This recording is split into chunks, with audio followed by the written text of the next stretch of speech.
gear. It appears they're going to be taking more action moving forward. There's a drone above me in the sky right now to give police a bird's eye view of what's going on here. So that's the scene currently at Nicholas. We haven't heard of other scenes throughout the downtown.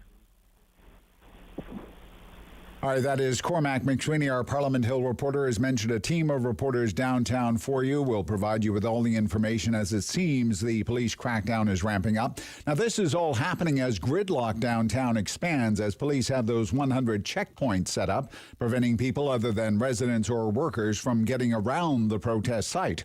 Ottawa Police, along with OPP, RCMP, and members from cities as far away as Vancouver, are now in the city to help deal with this protest. The person in charge of the Ottawa Police Board just appointed to that position this week following that raucous council meeting earlier. Eli El-Shantiri is a former chair of the police board and is back in that position again. He will be among Rob Snow's guests coming up this morning. Councillor Shantiri on at 9:45 this morning. City News Time 9:03, and now your forecast with meteorologist Jill Taylor. The bulk of the snow is moving on out. Already reached our guaranteed high, -5 for the afternoon. We'll sit at about -12. Partly cloudy. May see a few more flurries, though, this afternoon. And then tonight, mainly cloudy. Snow again overnight. Another 5 centimeters possible with the system moving through. A low -18. For today, already reached the high, -5. And right now, -13 in Ottawa, -12 in Smiths Falls. Now, as mentioned, it is quite the storm that we received. Not quite the 30 centimeters that had been anticipated, but somewhere around 20 will likely be the official amount in Ottawa. And it continues to be a very slick drive this morning. A parking ban goes into effect in about an hour from now until 7 o'clock tonight. So no parking on street without a permit. That will allow city crews to clean that snow dumping once again, about 20 centimeters. If you're traveling by transit today, keep in mind the downtown LRT stops are not operating today. There will be some buses, but not R1, taking you as close to the downtown as possible. I'm Andrew Boyle for News Anytime. Follow up online at ottawa.citynews.ca.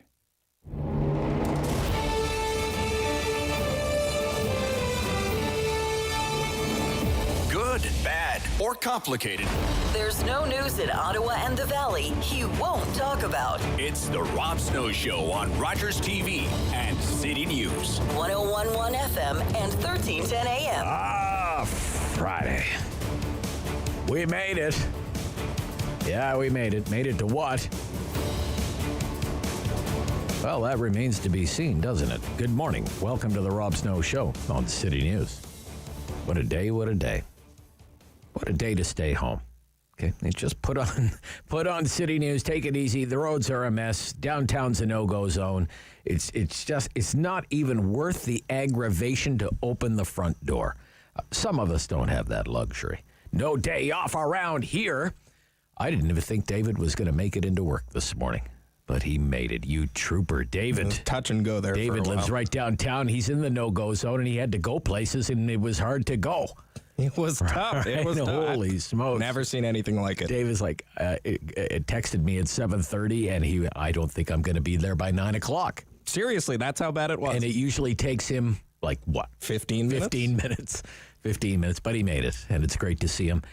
Coming up on the show this morning, he's been minding Ottawa's business all week long. What a week. Tom Korski will join us again from Blacklock's Reporter. When he was with us last week, he had to, navigate the protest zone of Wellington Street every morning to get to work into his newsroom. So I'm really looking forward to getting an update from him today, if he could even make it into the Blacklock's Reporter offices, just given all the traffic rerouting and the 100 or so checkpoints that are set up around the heart of the city. And then he's going to guide us through what is supposed to happen over the next few days in the House of Commons with respect to debate and voting on the Emergencies Act. We learned about an hour ago that the House of Commons will not be in session today. It was supposed to be a day of debate on the Emergencies Act.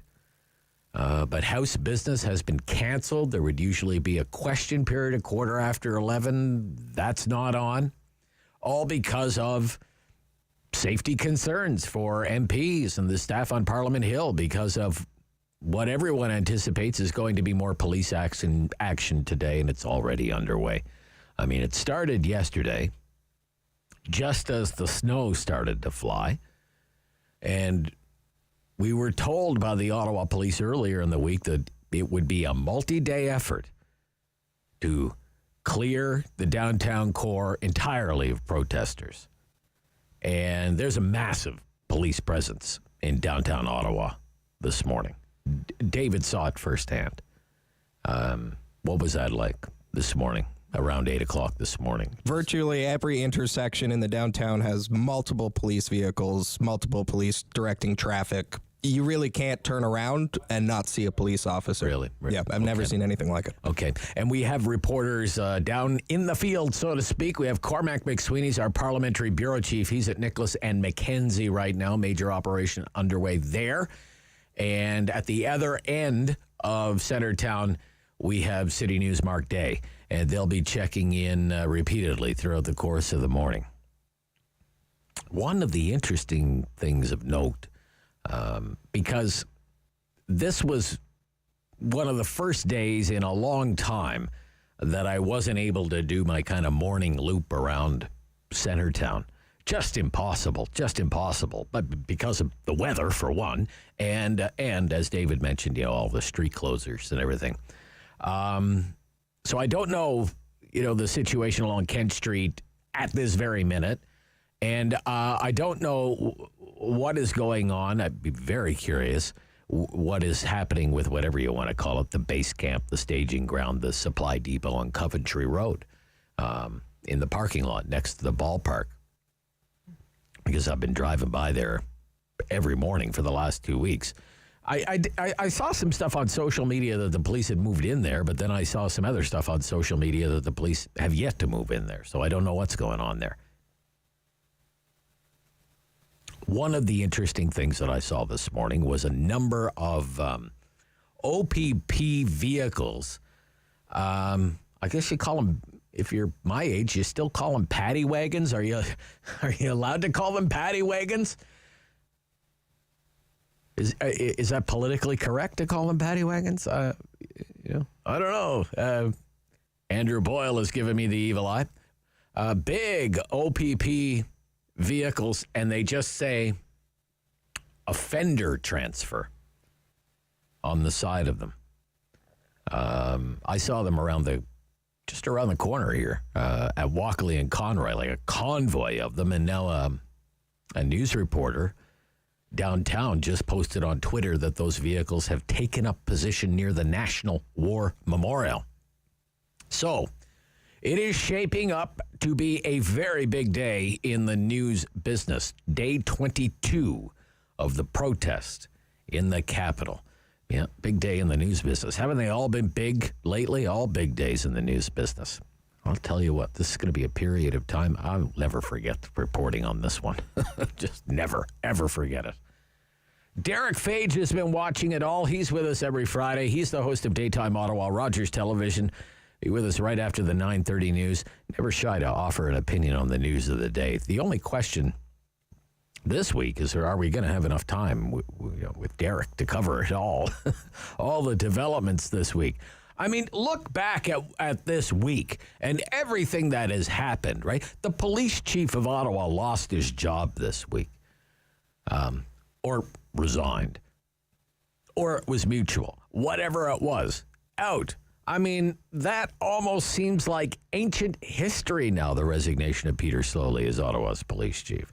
Then you had the big political power play by Jim Watson and the Watson Coalition to oust Diane Deans as the chair of the Ottawa Police Services Board, a move that was successful.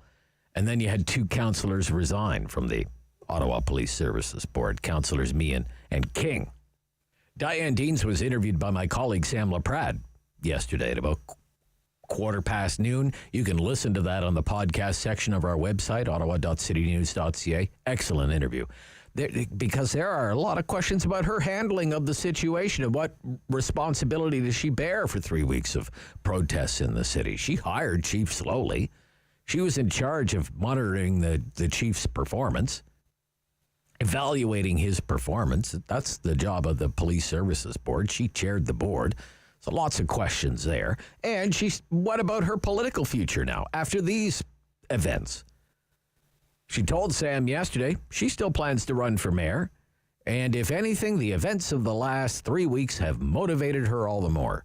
That's what she says. But what kind of damage has been done to that campaign before the campaign even officially gets underway? And she didn't have very many kind words to say about Eli El-Shantiri, the new chair of the Ottawa Police Services Board.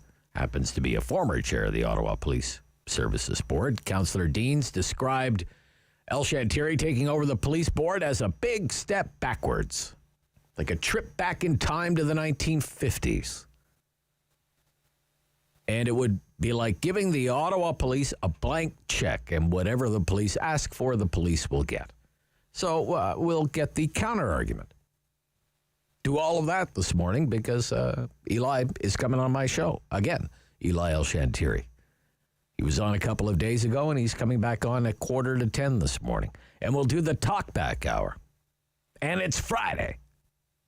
That means it's the Friday free-for-all at 750-1310, 750-1310, 613-750-1310. An hour of opinions, an hour of phone calls, hottest hour of talk radio in town. Just ask around. I'm telling you, the Friday free-for-all is an adventure on a slow news day. So I'm not sure what to expect this morning, but look, Friday free-for-all, it is what it is. It's pretty much wide open, right? Within reason. Doesn't have to be about the protest, but it's all anyone's wanted to talk about for weeks on end. There are other news stories out there. But if you want to get into, again, on this morning, everything that's happening with the protests, we got this police action underway in a big way right now. Emergencies Act up for debate, eventually, probably resume tomorrow. A week of dysfunction at City Hall. We can get into all of it. Or none of it. We can talk about whatever you want to talk about. You want to talk about traffic problems? We can talk about traffic problems. You want to talk about $1.60 for the price of gas? We could talk about the price of gas. We've been talking nonstop protest for 3 weeks. You want to talk about something else? I'm completely fine with it. We usually stick to things that have been in the news. But that's not a hard and fast rule. It's the Friday free-for-all. It is what it says it is. And let's see what the day brings on the Rob Snow Show on City News.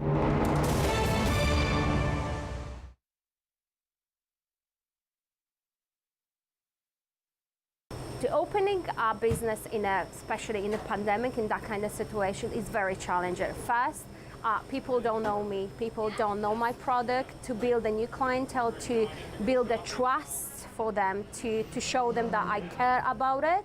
I do love my food.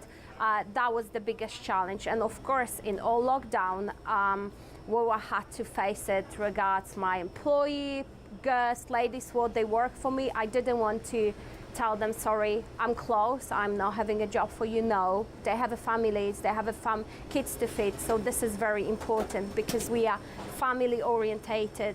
And we decided to open. We, of course, essential business. So been very tough, very, very tough, as we didn't see people on the road. Market was completely quiet, but we knew it that we have to wait, and we knew it that we're gonna be fine. In this time, we built online shop, Vedel Online, and we did Uber Eats, which one is picking up and is very, very popular. We have a really good feedback. So this is the song from my heart.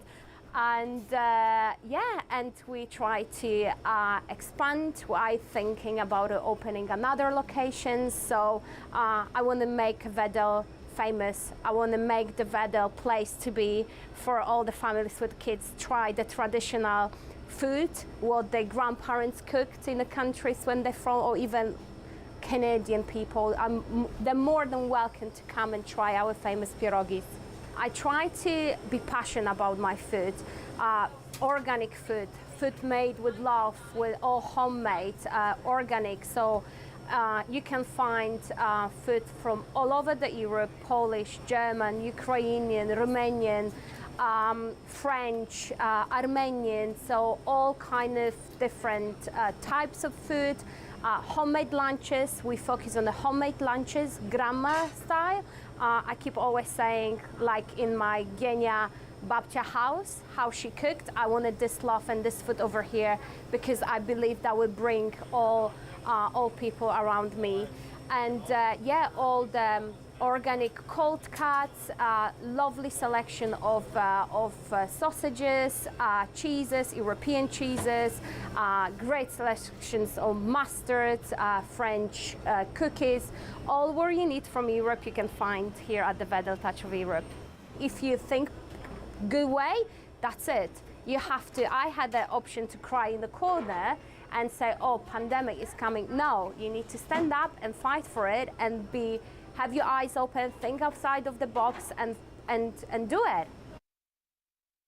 The Rob Snow Show returns on Rogers TV and City News 101.1 FM and 1310 AM. He's been minding Ottawa's business all week long. From his perch at Blacklocks, reporter Tom Korski's back. Morning, Tom. Hi, Rob. Where are you? I'm in the National Press Building right here on Wellington Oh, you Street. are? Okay. What was it like to get in there this morning? I have to say, I walked in, I put on my boots. It was fine. You had to show your papers at some point if you were driving in a motor vehicle. I've never seen more efficient snow removal on Bank Street. There's nothing like a traffic ban. Really, the Works Department you could have eaten off the Bank Street. They did a great job. So it's been good for Public Works then. Yeah, they finally figured it out. You just have to get rid of all the people in the cars, and then they're really on the bed. Yeah. Oh my gosh! Right. Well, I'm glad. I was wondering what it was going to be like navigating 100 checkpoints to get to work this morning, but no problems. That's good. So no sitting of the House of Commons today. That broke about an hour ago, Tom. And the Senate also suspended its business. That gets interesting, Rob. Okay, why is that interesting? Because the MPs and senators have to pass that motion invoking the Emergencies Act within 7 days, and the deadline is Monday evening. The House vote was scheduled for 8 p.m. on Monday. The Senate vote, they are going to give senators approximately 4 hours to jaw over a piece of legislation that has never been applied in the history of Confederation. How's that for a hammer, right? So I know deadlines focus the mind, but I guess that's going to get highly interesting on Monday. Okay, so MPs were supposed to debate this basically all day today. Is that all day tomorrow, all day Sunday? Absolutely. There's 338 members who have a lot to say about this. Yeah, I guess what I don't understand is I can understand you not having the physical debate inside the House chamber. Okay, fine, because of whatever is happening outside along Wellington Street. But we have the ability to have a virtual parliament. They've been doing it for the better part of 2 years, exactly. Right? That's so right. I don't understand why they can't have a virtual sitting. It doesn't seem to make a lot of sense to me. Like, get on if you're going to use it and pass the darn legislation, I guess. But well, there's also, I don't want to sound old-fashioned, Rob, but there are 338 men and women. They are paid to do a job. It is a six-figure salary, and their constituents expect them to stand up and be counted. So let's stand up and be counted, and if it means you have to put on your boots and step over a couple of snowbanks, not too many, though, not today, get to work, right? I mean, you know what I'm saying. Yep, I know what you're saying. You're old school. You're old school, Tom. So what's your best guess? It passes, right? Passes by Monday? It passes with far-reaching consequences, though. And I think there will be even some members, I know this for a fact, who will vote for it because they are being directed to, who are deeply uneasy with the implications of that bill. It could be very far-reaching. Okay. I mean, your news team is known to get into the nooks and crannies of government reports and legislation. anything jump out at you right now, Tom, about aspects of this Emergencies Act and how they've described the nature of the threat to the country? There's two things for sure, Rob. One is the obvious, and others have made this point, and I know you're aware of this. Once you've established that this is a handy device, this is a hammer that anyone can reach for and start looking for nails, that will become normalized. This is now the basis of litigation by the Canadian Civil Liberties Association. But there are MPs, even in caucuses, who are expected to vote for this, who see that. The day will come, you will say, okay, Greenpeace has been getting on my nerves. Let's freeze their bank account. That's the number one problem. The second problem is the freezing of the bank accounts right now. There's members on the Commons Finance Committee who want to look into that because they have serious questions about the implication. Does that mean, as one MP put it, that you're going to have money diverted from bank account into Bitcoin? These are perfectly legitimate civil libertarians who say, okay, so if it's going to be that way, if Cabinet in Ottawa can freeze my bank account on a suspicion, a woulda, coulda, shoulda from the RCMP at midnight, maybe this is not for me. And that makes the Finance Committee very nervous. Right? And I'm still confused, and Chrystia Freeland was pressed on this repeatedly yesterday during her news conference. It was not illegal to donate money to this protest, whether it was, $500 or $5,000 2 weeks ago. And many, many people from all walks of life did just that. Now it would appear to be illegal under these emergency orders. So is criminal activity being applied like retroactively here now? That's one of the questions that I have. Exactly. And the question also becomes, was it shoot first and ask questions later? What if I have a sound-alike name? What if I'm mistakenly on the do not fly list? What if this costs me my business or my home or my credit rating? Then what? Then who do I seek remedies from? Is it my bank? Is it Chrystia Freeland? Is it the Supreme Court? Then what? It gets really complicated. Yep. Okay. All right. Let's move on to some other things that are certainly getting lost in the noise. The Queen is celebrating her Jubilee year. What is the plan for any kind of medal or observance from the Department of Canadian Heritage? No medal. No medal. Okay. No medal for the Platinum Jubilee. They had one for the Gold and they had one for the Diamond. Not interested. The Department of Canadian Heritage had no explanation. This is important to some people, Rob. And as one actual Liberal senator once put it, Sir Joel, now retired, he said, what are we ashamed of in this country? Is it that we find medals old-fashioned? He was upset at the time because Cabinet wouldn't issue a Canada 150 medal. So the Senate issued its own. Who gets these medals? Volunteers, community, charity organizers, deserving frontline workers. It's important. It's a commemorative thing. It's a commemorative thing. Yep. It's a tradition, right? Yep. You know what I didn't realize when we're looking into this story from the Department of Canadian Heritage, the Queen this June will become the longest reigning monarch in the last 300 years on planet Earth. You have to go all the way back to France's Louis XIV, who ruled for 72 years. Wow. It's incredible. Yeah, it is incredible. If you don't get a model, in Ottawa, you buy a bag of peanuts, they give you the Order of Canada. But on this one... Yeah. My wife did get some commemorative stamps from the post office. She did notice that there is a special issue of stamps from Canada Post. So 70 years. There is that. It's hard. It's been this fall, I guess. It'll be 4 years since the country legalized cannabis. There was to be a review. What is the status of the review from the Department of Health? It's running late. Statutory review. That means they don't have a choice, and it's running late. It's interesting that you almost never hear anything about what was really landmark legislation. We were only the second country on earth after Uruguay to legalize recreational marijuana nationwide. What was the impact? Well, we know from ad hoc health studies by federal agencies that cannabis use, especially among young people, post-secondary students, but all the way down to age 12, went through the roof. Well, that was predicted. But what were the implications of that? A lot of questions remain. And yet you almost never hear that. This is even before pre-pandemic. It's as if the Department of Health lost interest once it was legalized.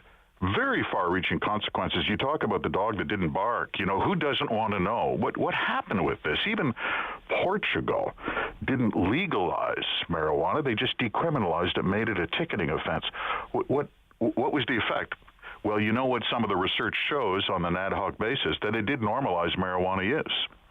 And it'll be interesting to see the effect of that statutory review, but the Department of Health is strangely not interested. Okay. Very quickly, the government hired Earnscliffe Strategy Group, big firm, to ask residents in the Arctic about their views about global warming. Almost $70,000 to poll people. Hey, how do you feel about global warming? What did they say? Bring it on. Bring it on. Yeah. Okay. I love it. Okay. That's great. That's awesome. Thank you, Tom. All the best. Stay safe. Stay safe down there. You too. Yeah, bye-bye. Tom Korski, minding Ottawa's business at Blacklock's reporter. We're back after the news with Derek Fage, the host of Daytime Ottawa.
In Ottawa and the Valley.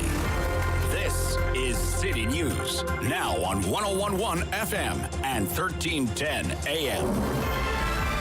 It's Friday, February 18th. Good morning. I'm Andrew Boyle. Right now in Ottawa, minus 14 degrees. In Smiths Falls, minus 13. And here's what's making news at this hour. Ottawa's downtown is a mix of protesters and police, some in tactical gear. Police vehicles, including buses, are around the core area. We know that more people have been arrested other than the two last night, the protest leaders scheduled for court appearances this morning. Now, more arrests and some protesters apparently surrendering to police to start the daylight hours today.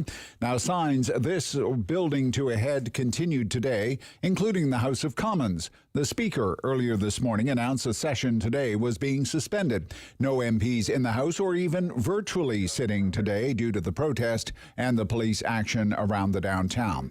City News Parliament Hill reporter Cormac McSweeney is on that scene. He'll join us in about a half an hour at 10 o'clock with the very latest for you. As it seems, the protest protest convoy demonstration may be coming to an end today as police once again line up around Nicholas Street and other areas preparing.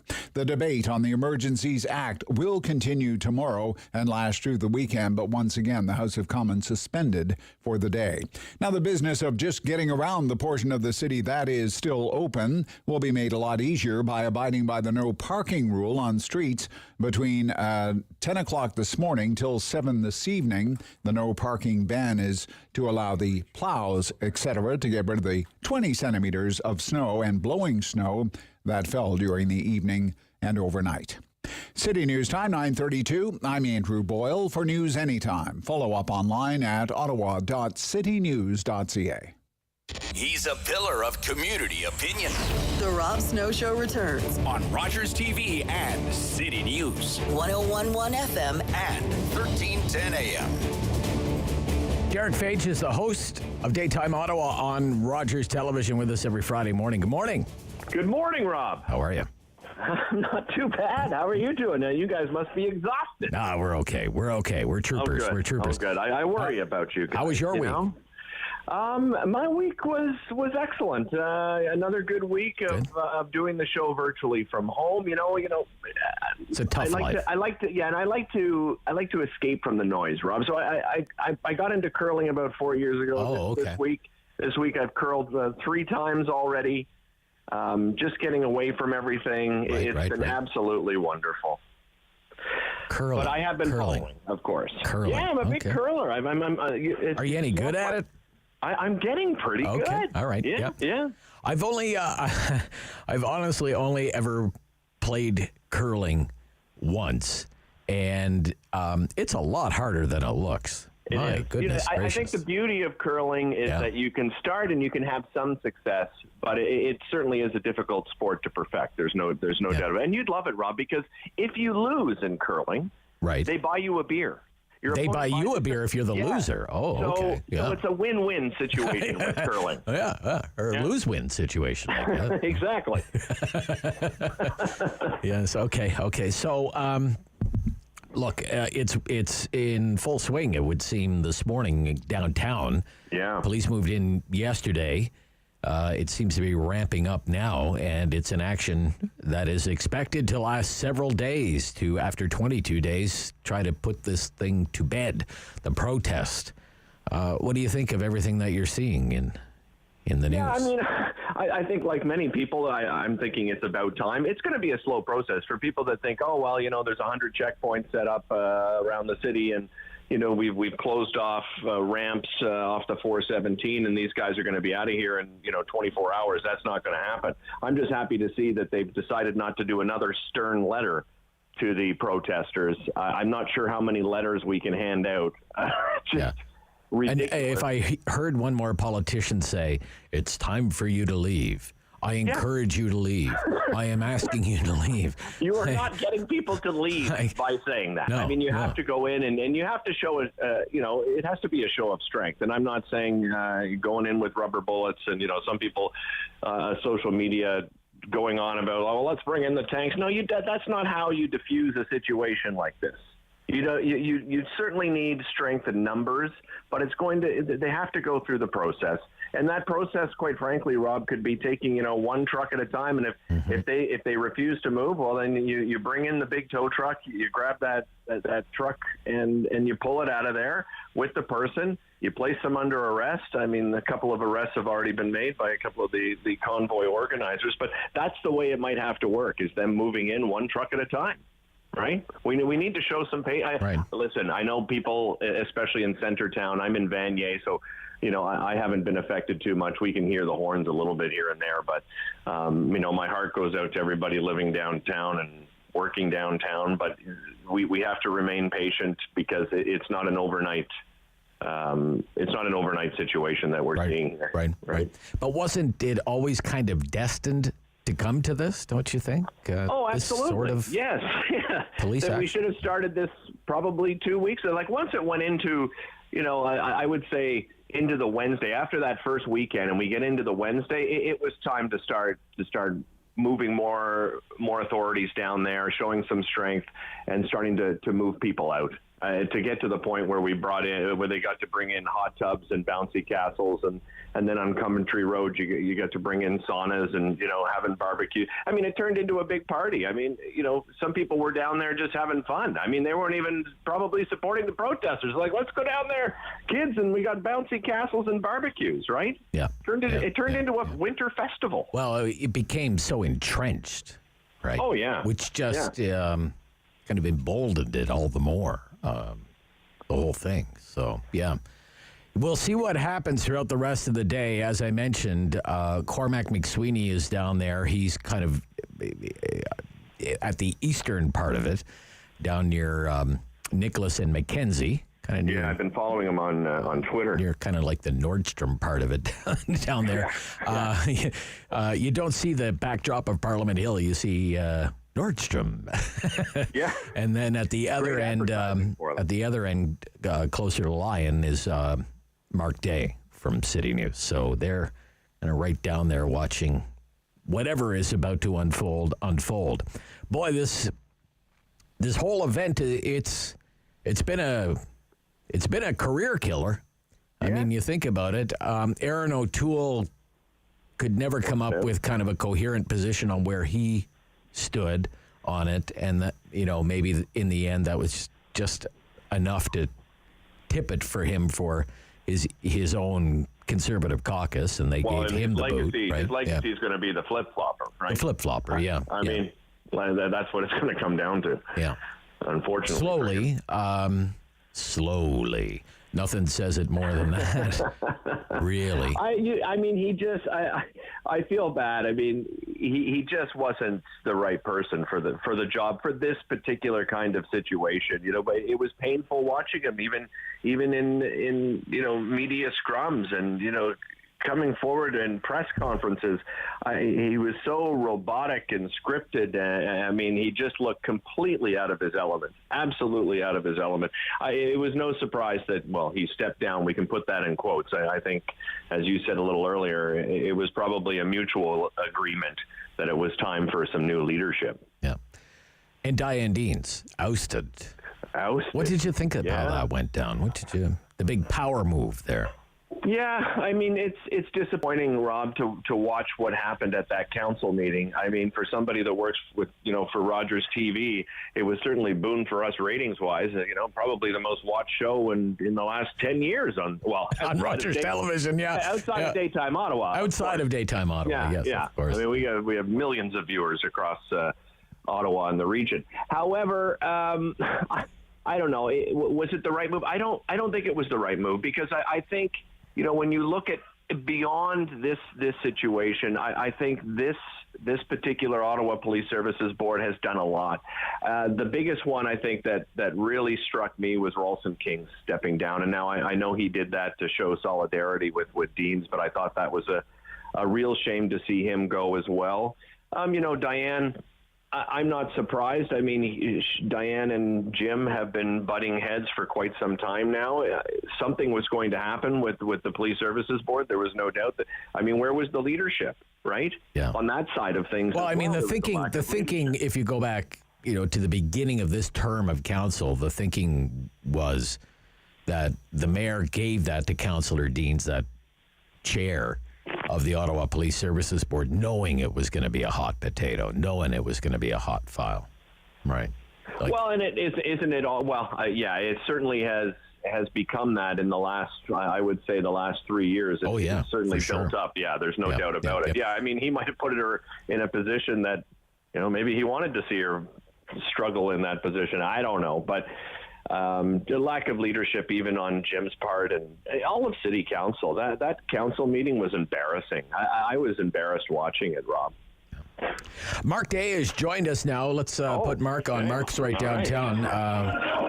Morning, Mark. Good morning, Rob. How are you? We're good. Derek is with us as well, Derek Fage. Where are you, Mark? I'm right in front of Parliament Hill, in front of the main stage. We just had some Bobby McFerrin, Don't Worry, Be Happy playing. As about a dozen people carrying staging equipment. They're going to set up the big screen again right now. They have a lighting system, more speakers, rigging gear, and they're now setting that up on the main stage here. There are people dancing.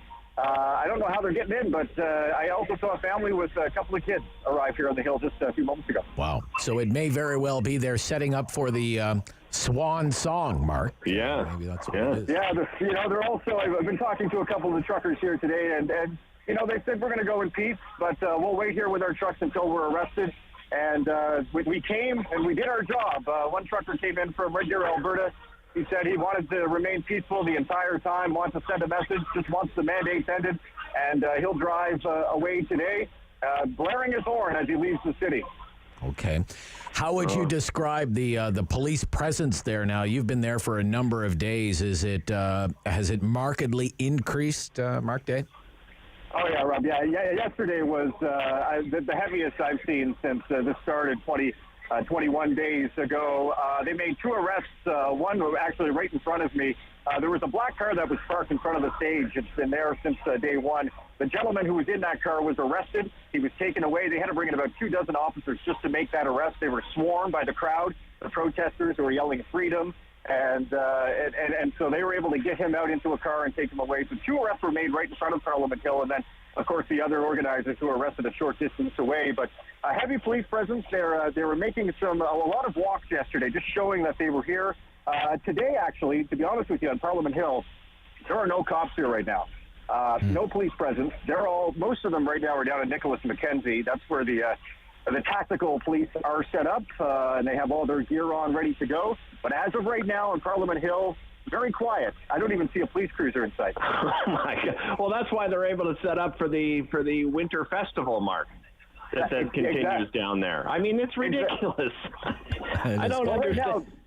Yeah, they're shoveling sidewalks and the road areas here. That's not city crews. Those are some of the protesters, the organizers here. They've been shoveling in and around. They're on Metcalf right now, shoveling Metcalf. A couple of plows came in here this morning, but they're also clearing off some snow. But the music is getting louder. Okay. You can hear it. They're playing a little bit more rap music right now as they gear up for this. Have you seen, Mark, a noticeable decrease in the number of vehicles along Wellington Street? Rob, I haven't actually. No? Really? Since the beginning of this, there were quite a few that were parked. They went all the way down to the Supreme Court. A few of those have cleared out. In fact, this morning I went down to Sir John A. Macdonald Parkway in front of the War Museum. That's where another encampment has been set up. And I watched as police allowed one of the trucks to leave. He drove out, did a U-turn, and went east on Sir John A. with his Canadian flag on his truck, and he beat his horn as he left the city. So he was taking off. So a few truckers have decided that it is time to leave before they get arrested. Mark, how can they not force them to tear down that stage and that video screen with the whole audio? I mean, there's no permit there. I don't understand how that's been allowed to happen. It just doesn't make any sense whatsoever. I mean, that seems to be a no-brainer. Well, most police who have been here, and I've been down for the last couple of Saturdays to cover this, and yesterday as well. And police are rarely in this area. If at any time they're just standing on the street corner and observing. But police have they've stayed away from Wellington Street for the most part. I mean, just as I said, like they do some walks every now and again. But I since I've been here, I haven't seen a lot of police in this area. Yesterday was the first time that we watched that happen. Okay, Mark, we'll let you go. Thanks so much. We'll be checking in throughout the morning. Thank you. Okay. Bye-bye, Mark. Yeah. Bye-bye. So nothing's changed on Wellington Street. Not by the sounds of it. Pretty much what Mark yeah, not by the sounds of it. Not by the sounds of it. So it's early in the day yet, though. We'll see what happens. Well, yeah, and to be fair, they have to move those trucks and those protesters out from the outlying areas there around that Wellington area before they can even get anybody out. I just don't understand how they can't stop them from setting up a bloody stage again. It's just unbelievable. They should be arrested for crimes against music. Like, don't worry, be happy by Bobby Farron. My God. Well, a decent song. Come on now. Tell me you're not singing along. No, with that, I'm not Rob, singing along with car. that. I'm getting that out of my head right now. All right, Derek, we'll see what next week brings when you're back with us again. Have a wonderful weekend and a nice family day as well. It's a family day long weekend. Too, we shouldn't forget. Thank you. Bye-bye. Absolutely. Bye-bye now. Derek Fage is the host of Daytime Ottawa on Rogers Television.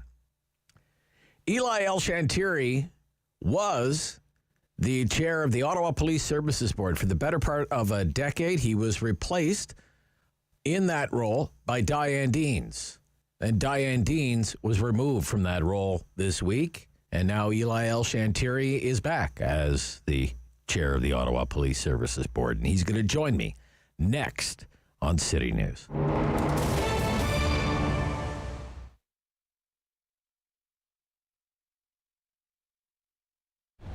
An old-fashioned traditional grocery store. You're going to find a butcher, okay? You want a steak cut a certain way, you're going to get it. You know, there's flour piled in the warehouse. There's mixers on the floor. There's flour on the floor. The bakery is rented out to Frank Nicolo. It's him and his son come in at night. They mix the dough, they roll the dough, and they bake the dough. It's not the traditional frozen and thaw and put it in the bin, okay? It's made from scratch 7 days a week. It's probably the only bakery left in Ottawa that does that. You know, then customer service. You know, we're big on that. The cashiers, the deli. You're not, if you ask for something, they're not going to point, it's an aisle number 7. They're going to bring you there, okay? If you have too much groceries out, we'll take it out to your car. You know what I mean? There's nothing we don't do for our customers. And we evolved around our customers. They would come in and say, you know, can you try getting me this? You know, can you get me this? So that's how we built the lineup we have now, okay? So we have a lot of unique items that someone that came over to, you know, live in Canada hasn't seen this particular product, but we sourced it and we have it for them that, you know, like something they used to have as a kid. We have a lot of those unique items, a lot, you know, from like all over the world. And we source it through, you know, distributors in Montreal and Toronto that bring in the product in bulk, and we piggyback off of them. Probably the largest European deli in Ottawa. We sell lots because people buy lots. It's nothing really complicated about that. You know, we turn over a lot of product. You know, we package it properly. We buy, and we're always consistent. You know, you're always going to find, you know, Cuddy turkey breast, you know, San Daniel mortadella. You're always going to get the same brands. We don't flip back and forth to save 20 cents. It's always the same brands, the last 29 years. Best sandwiches in town. It's simple. It starts off with fresh bread every day baked in the store. Anything that's left over goes to breadcrumbs. So you're getting a fresh bun every day that was baked probably 4 hours before you get here, okay? Not only baked, made, like, you know, mix the flour, roll the dough, proof the bread, and bake the bread, okay? Then all the ingredients come right off the shelves. You know, your lettuce, your tomatoes, all your condiments, and they're cut up fresh in the deli.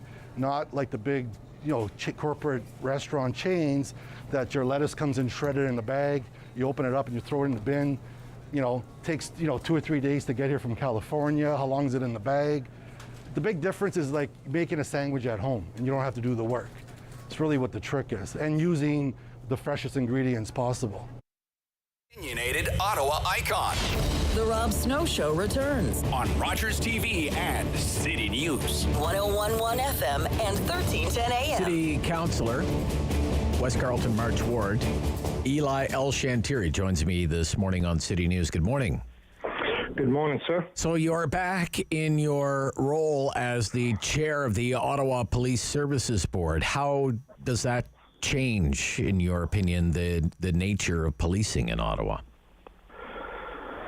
Well, it's going to change. We need to bring stability to the service and to the membership. And I don't want to get too much in the weed what happened last week, but we all saw an action, and we saw the chief was departed, and that creates instability. And then we heard, and I think it was clearly yesterday on the news, we heard there was a deal signed up with a new chief to the city of Ottawa, and he was supposed to take over on Monday. And we know that really it's not the time to change your quarterback in the playoff, and we are in the playoff. Okay. And how did you feel upon learning that a contract, at least a short-term contract, had been agreed to with the former chief of Waterloo? Well, first of all, that's not the way we hire a chief, and that's not the process ever taking place to hire a chief with no process in place, without the board even review, without in the past we used to have a public meeting asking the public to come in and tell us what would they like to see in the next chief or in the new chief, and we've done it before. Now pandemic is keeping us away from a public meeting, but it doesn't mean you sign something 24 hours behind a closed door without any competition or any record checks or any of that. So again, we were trying to bring stability to the service, and right now our focus is to have all of our support and everything we can, whether municipality, provincially, and federally, to help the interim chief to do his job and get rid of the protest. And I understand that, Councillor. I understand that the need for stability, the desire for stability, but the allegation is by doing what was done this week with the ouster of Councillor Deans, followed by the resignation of Councillor Meehan and Councillor King, that didn't offer stability, it only destabilized things. What would you say? Well, I'm not sure if destabilized, because yesterday we had a board meeting and we worked together, and our first order of the day to reconfirm the interim chief is in charge, and I'm not sure why it's destabilized, because we're seeing a lot more action happen now. We have a plan in place. We had a good lockdown, and we saw some activities on the protesters. So honestly, I'm not sure where you see destabilized, because I think we're more stable than ever seen before. Okay. Councillor Deans was on City News yesterday. She's not happy with you, as you can imagine. But this is what she said about your elevation to the chair's position for the Police Services Board. Let's listen to this. What happened last night has set policing back in the city of Ottawa for 50 years to law and order, and throwing all the money that police wants their way. And that is not what our board wanted to do. It's not what Chief Slowly wanted to do. Okay. It's going to be a trip back in time. You're going back to the old way of policing, going back to the 1950s. How do you respond to that? Well, again, I was on the police board from 2003 to 2018. And if I want to stay beyond the 2018, I would have stayed. But unfortunately, I asked the mayor to relieve me from the police board. So I didn't come back to the police board because I want it. Because if I do want it, I would have it at the early of the term or at the beginning of the term. Secondly, I'm not going to get into he said, she said, but I find it is rich after you let the chief go, and we heard bits and pieces here and there. He was forced to leave. Now she's saying that's not what Peter Slowly wants. So, again, I'm not going to really draw myself to that debate. Okay. Right now, Peter Slowly gone. Interim chief is acting on behalf of the city, and we need to support the interim chief.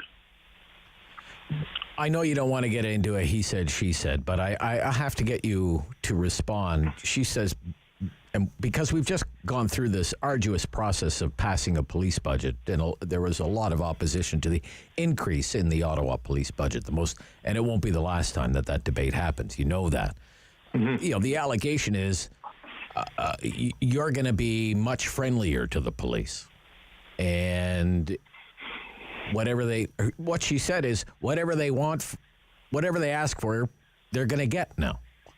How do you respond to that? It's a blank check for the police force now. Well, I mean, and when I was on the police board before, we heard the opposite. They said that was really nickel and diamond, the association, and we saw some of that resistance from there. So, look, again, he said, she said. Okay. Honestly, it's not going to help right now. Right now, all my focus is, you're right, to get the resources So we have the support for the Ottawa Police from the OPP, from the RCMP. Lisa MacLeod has reached out to me. Our other member of Parliament federally reach out. Whatever the city of Ottawa needs help, we are here to help. We want to make sure that people get enough resources. The mayor he worked to get us out of the contract. It was signed in 24 hours, and we were successful in this. There's no blank check anywhere, Rob. There's more accountability than anywhere else. But right now, the focus is to get the convoy out of the city, to take our city back for the residents and for the small businesses who are suffering more in 21 days than they suffered in the last 2 years under the pandemic. So as a fellow Canadian who care those convoy about the restriction, you're killing those small businesses. So time for them to go home, and we're going to do everything we can to support the service to get the job done. And then we can talk about budget and other things in the future, for sure. Okay. Thank you this morning. Thank you for the time. Councillor Eli El-Shantiri represents West Carleton March Ward and is the chair, once again, of the Ottawa Police Services Board after the big shakeup at City Council this week. So, coming up next, Talkback Hour, Friday free-for-all, so it's wide open. I mean, we've come up with topics all week. There's really been one topic, and that's 3 weeks of protest in Ottawa. Serious enforcement started yesterday. Looks like it's going to continue, maybe with some gusto today. You're welcome to comment on that or anything else at 750-1310 here on The Rob Snow Show on City News.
Number one for local news in Ottawa and the Valley. This is City News, now on 101.1 FM and 1310 AM. It's Friday, February 18th. Good morning. I'm Andrew Boyle. Right now in Ottawa, minus 14 degrees, minus 13 in Smiths Falls, and here's what's making news in Ottawa and the Valley. Police are starting to make arrests and even starting operations to clear out some of the trucks involved in the downtown protest. City News Parliament Hill reporter Cormac McSweeney is on the scene. Protest sites on Nicholas Street, which is just east of the main demonstration site. It's wedged south of the Rideau Centre Mall and right next to the University of Ottawa campus, also near the National Defence Headquarters. Police here have set up a line of officers. They've brought in tour buses. There are tactical units here. There's even a drone flying above our heads for a bird's eye view for police. They made a few arrests a little bit earlier this morning, and right now we're seeing officers go door to door with all the vehicles here checking them out. It's not clear if there are more people inside these vehicles, but we have seen police walking around with zip ties on them, I guess just in case. It's not clear if those tour buses are going to be used to process people in any possible mass arrest. This all comes after Ottawa police set up what is called a secure zone around the downtown. Pretty much all of downtown is locked down. There are 100 checkpoints set up to try and block any potential protesters for helping to join this demonstration. This is just one site where we're seeing police action at this moment. It's not clear when police will start to move in on some of the other sites here. Cormac McSweeney, City News, Ottawa. Now, City News reporter Mark Day says while most seem to be preparing for the end of this protest, staging is being brought in again, setting up another platform for entertainment in front of Parliament Hill. Music is blaring this hour. Mark tells us earlier this morning, though, he did witness trucks leaving the area, including this one. I watched as police allowed one of the trucks to leave. He drove out, did a U-turn, and went east on Sir John A. with his Canadian flag on his truck, and he beeped his horn as he left the city, so he was taking off. So a few truckers have decided that it is time to leave before they get arrested. While Cormac McSweeney said there was quite a police presence along Nicholas, activities west of that street, Mark Day tells us he's seen protesters shoveling away snow, but no police presence right in front of the hill at the moment. Police, though, have advised all media that are in the area to keep their distance and stay out of the police operation for their own safety. In fact, anyone found within the area undergoing enforcement, as they put it, may be subject to arrest. Now, the House of Commons is not sitting today. It was supposed to be debating the Emergencies Act, but because of the police operation, the session today suspended. Commons Speaker Anthony Rota says today's sitting is cancelled. He's urging anyone not in the parliamentary precinct to stay away from the core until further notice. MPs were set for another day-long debate of the government's emergency orders that took effect earlier this week, but require confirmation by the House of Commons and Senate. The lights on police vehicles are flickering at about 100 checkpoints across Ottawa's downtown core. Officers are checking every vehicle looking to get into the secure area that spans about 4 square kilometers. Don Kelly, the Canadian Press. City News Time at 10:03. And now your forecast. Here's meteorologist Jill Taylor. The bulk of the snow is moving on out. Already reached our guaranteed high, -5 for the afternoon. We'll sit at about -12. Partly cloudy. May see a few more flurries, though, this afternoon. And then tonight, mainly cloudy. Snow again overnight. Another 5 centimeters possible with the system moving through. A low -18. For today, already reached the high, -5. And right now it's -14 in Ottawa, -13 in Smiths Falls. Now, the cleanup from this snowstorm begins this hour. After almost 20 centimeters of snow, we don't have the official total just yet. Police report they responded to 27 collisions in the city since midnight. Now, city crews have the plows out this morning, so a no parking ban is in effect from right now until 7 o'clock this evening, giving those crews a chance to clear as much snow as possible.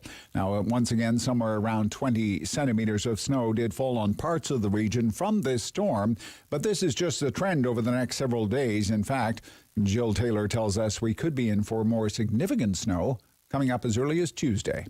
I'm Andrew Boyle for News Anytime. Follow up online at ottawa.citynews.ca. Talk back. Hello. On the Rob Snow Show. The phone lines are open at 613-750-1310. Now, the Rob Snow Show continues. Yes, it does with the Friday free-for-all. Wide open on topics. 750-1310. Let's get right into it here. Colton, Ottawa, you're on City News. Colton. Hello? Hi, Colton. Sorry, first up, I would just like to ask you a question. Can I? Go ahead, Colton. Okay, well, last week I was listening to the radio with my dad. Right. And last week you said, God damn, can you please not say that this week? Okay, I won't say that this week. I'm sorry. Okay, thank you. Thank you very much. All right. people are calling the truckers like evil people and stuff, but like they're being very nice to me. Okay, all right. Because I went downtown and like they gave me food. There was bouncy castles. Those things were really fun. And like they were just like, my dad was talking with them about politics or whatever. Right. So like it was just a very fun time, and I don't see why people are that's getting good mad that at you them. had a good time, but it's caused serious disruption in the downtown core. Businesses are really suffering down there. Some people have been harassed and bullied, and some people have been spat on and have had masks ripped off their face. Grocery stores have been forced to close from time to time, Colton. It hasn't all been about bouncy castles, and I thank you for your call. Let's move along. Lois in Nepean. Lois. Good morning. Good morning, Rob. Lois. Yep. No. Yes, Lois. Hi. I was always under the impression that protest groups had to get a permit, especially Parliament Hill. Yes, that's right. Yeah. And it would have saved a lot of money, and expiry date would be on the permit. Right. And right. how long they plan to stay. Sure. And maybe pay for the permit. Yes, there'd probably be a fee for the permit. I'm not sure if there is a fee for acquiring that permit, and they would have to outline, here are this is the anticipated crowd. This is the route we plan to take. These are, some of the a lot of information would be available, and it would be planned. Well, I mean, we're well beyond that now, Lois. I mean, it's been 22 days of this. Yeah. I mean, right. They don't seem much interested in having permits. Right. Yeah, but it would be giving the mayor or the prime minister more information. Yes. That was one of the mayor's very first criticisms, was that they didn't have a permit. Before the first trucks even arrived in Ottawa, Lois, the mayor was saying, they didn't apply for a permit. Mark in Gatineau. Mark, you're on City News. Mark. Hi, Rael. Good morning. How are you? I'm good, Mark. Thank you. I have two quick points. I'm going to preface everything with saying I'm fully vaccinated. I'm not endorsing anything that's going on downtown by any means. Yep. But the big thing I got to say is these protests were not deemed, it's not illegal to protest, correct? But these protests were deemed illegal. So my question is, why aren't the police rearranging the vehicles in a way that their protest will become legal instead of kicking these people across our entire country? Okay, well, yeah. Well, they have now been deemed illegal under the measures that are in the Emergencies Act that are, I guess, in effect right now, Mark. Which hasn't been decided yet in Parliament, and that's an entire other debate, which I am completely against these Emergencies Act. And my Snow and 60 commentary this morning was about the Emergencies Act. I don't see anything that's happening now that needed the Emergencies Act.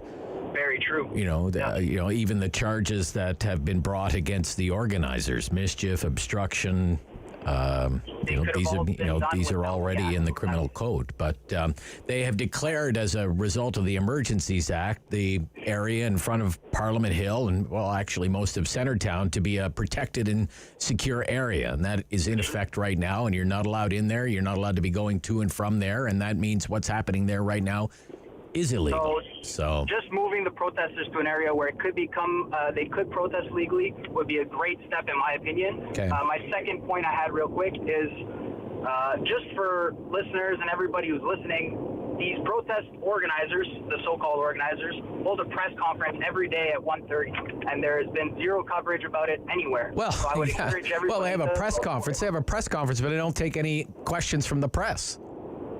So right. What kind of press conference is that? That's not a press conference. That's a sermon. Rarish. Hi, Rob. Good morning. Hi.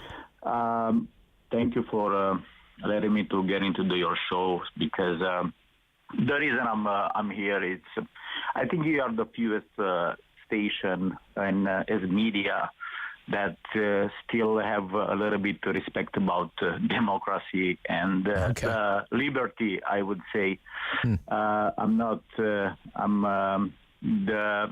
reason I'm here because those days, whatever is happening in the last 22 days, we can put them written in Canadian history as infamy days.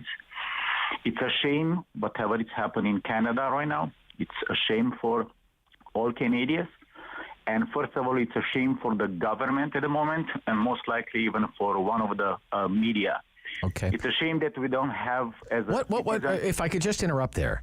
Mm-hmm. When you say it's a shame for the government, what do you mean by that? What has the government done that's shameful? Is it whatever they did in the last 22 days? By letting it go on this long? Is that what you mean? Did you watch, I believe, what's happening in the world in general speaking? And I'm not the idea have to be on one side or the other. Okay. Just watching whatever, it's a short analysis of, because we live still in democracy, I believe, correct? Sure. Yeah. And at the moment, we never know what the future holds. Yes. I'm not happy that the House of Commons isn't sitting today. Exactly. Right.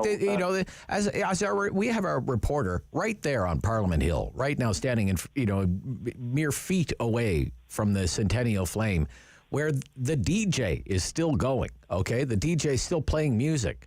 Don't worry, be happy. It was the song that they're playing. Why can't our MPs get together in the House of Commons if they're serious about having a debate about the Emergencies Act? That's the ridiculous. Thing, because they let the idea is I agree with you, Rob. That's why I'm calling you, because as a citizen I don't have any other option to go to experience.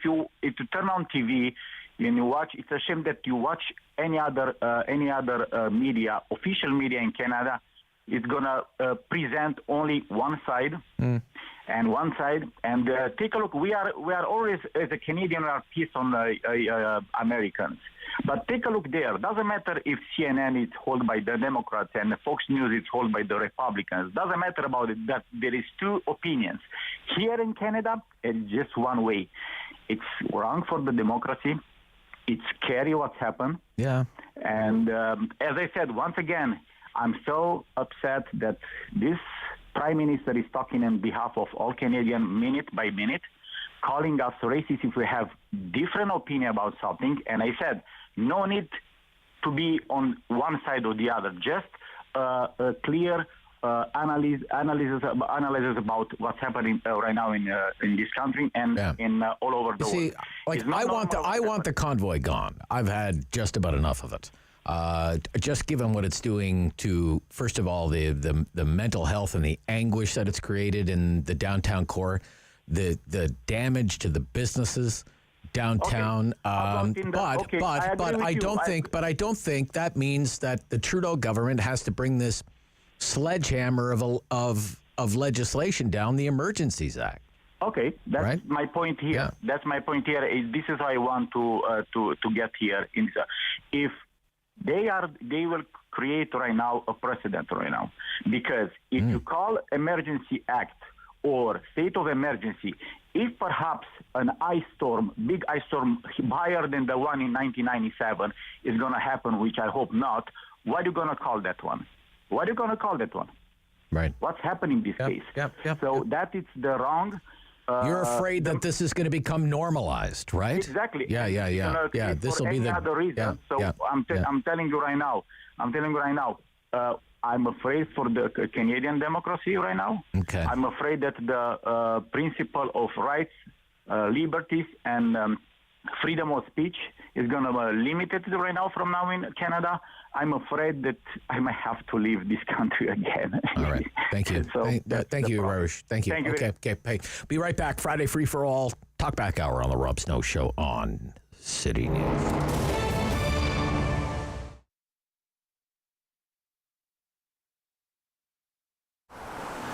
It's a space that needs to be lived in. It's a space that people, have to have an experience of more than just art on the walls. I think, yes, the art on the walls is fun, and it's fun to walk around and see all the beautiful things, and the way Dominic and Edith have curated the gallery is certainly something worth seeing. But coming by and asking questions, again, to Dominic's point of view is, interrupt him, ask questions. I'm here on most of the days too. We have Luce that comes in, Nancy that comes in. So yeah, we have quite a few opportunities for people to come in and, see the process and, of course, ask a few questions.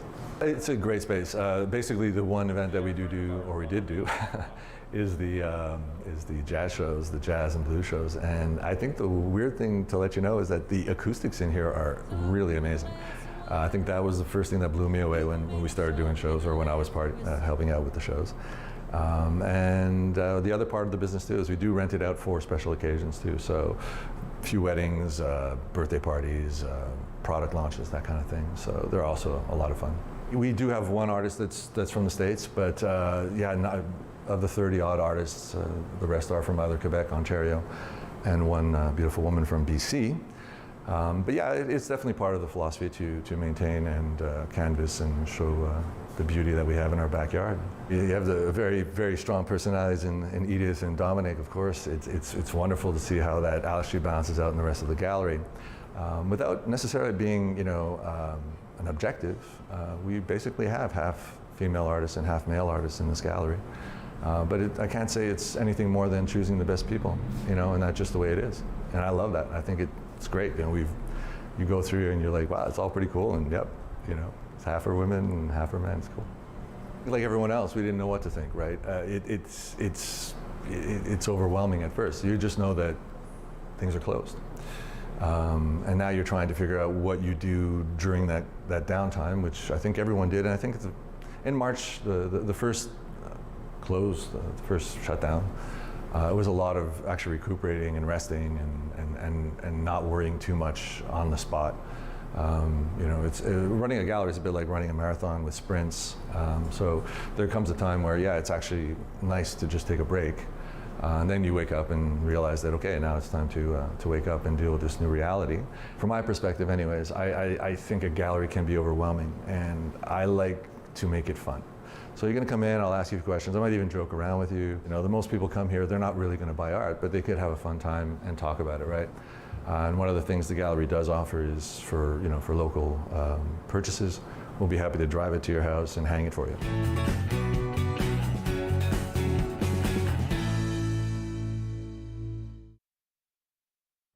Have your say and call now.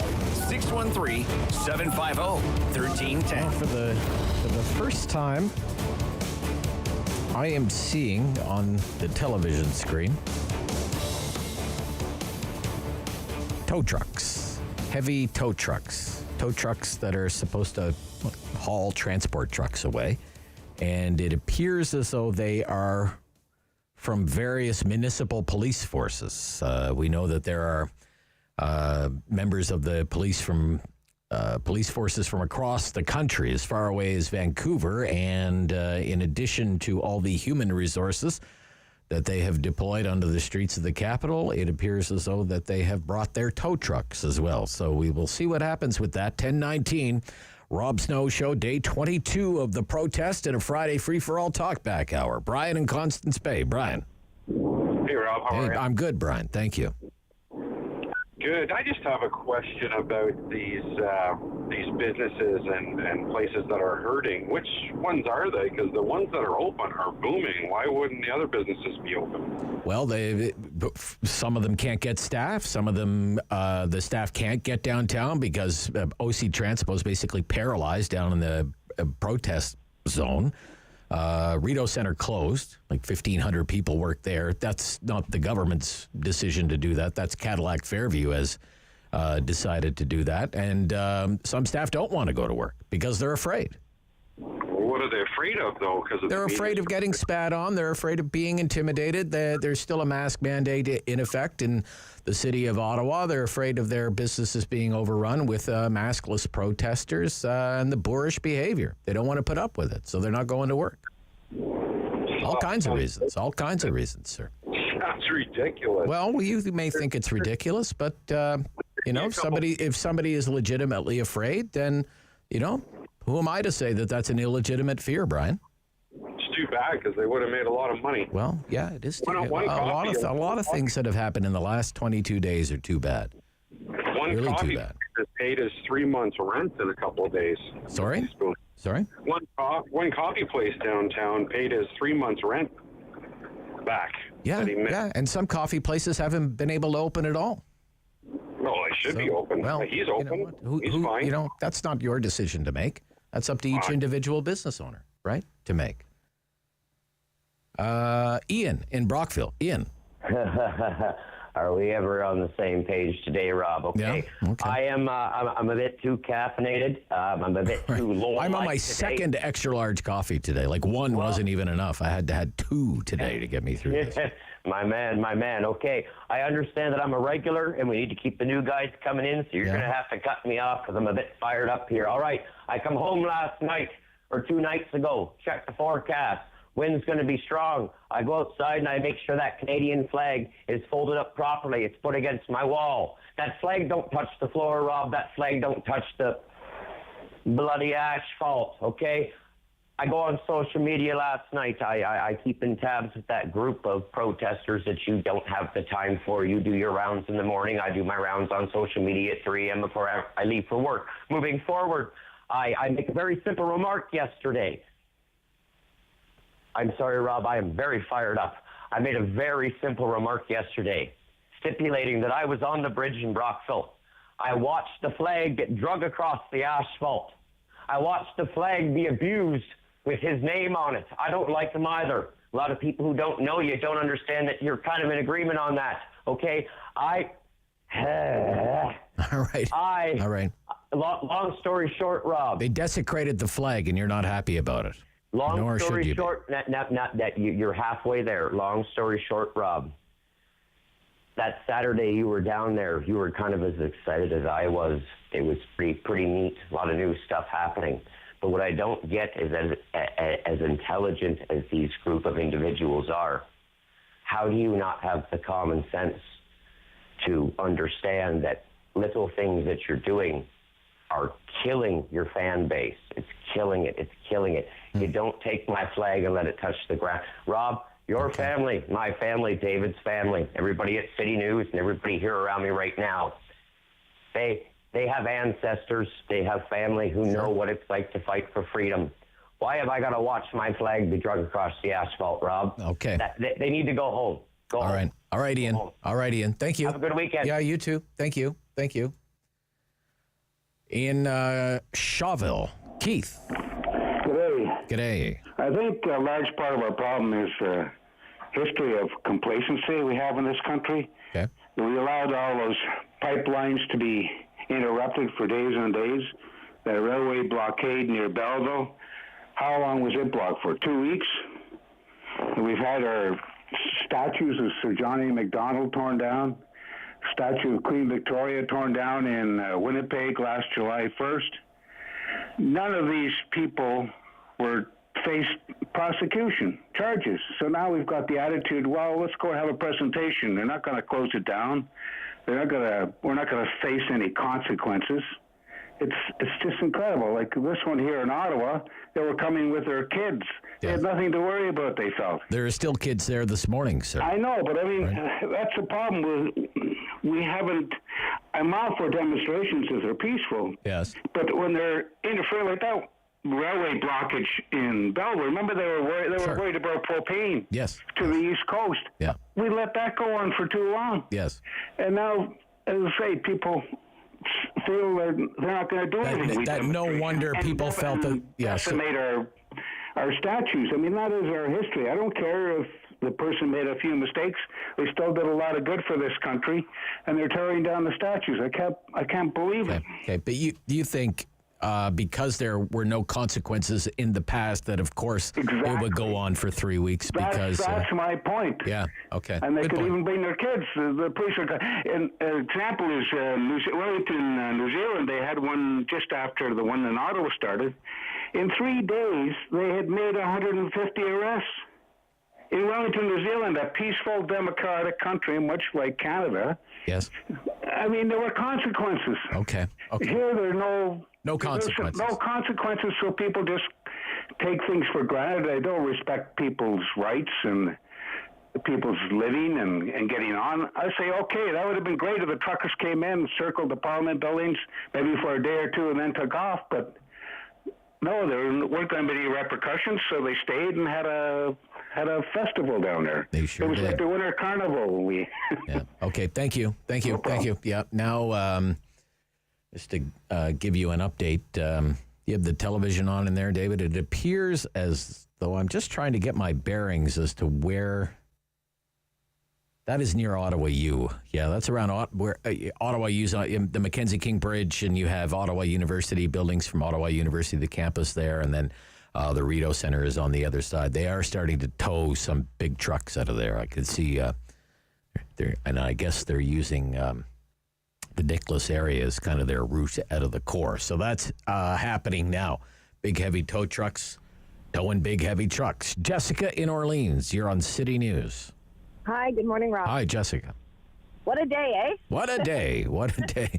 What a time to be alive. Exactly. Yeah. I was listening in there on Eli Shatiri. Right? Eli El Shantiri, yeah.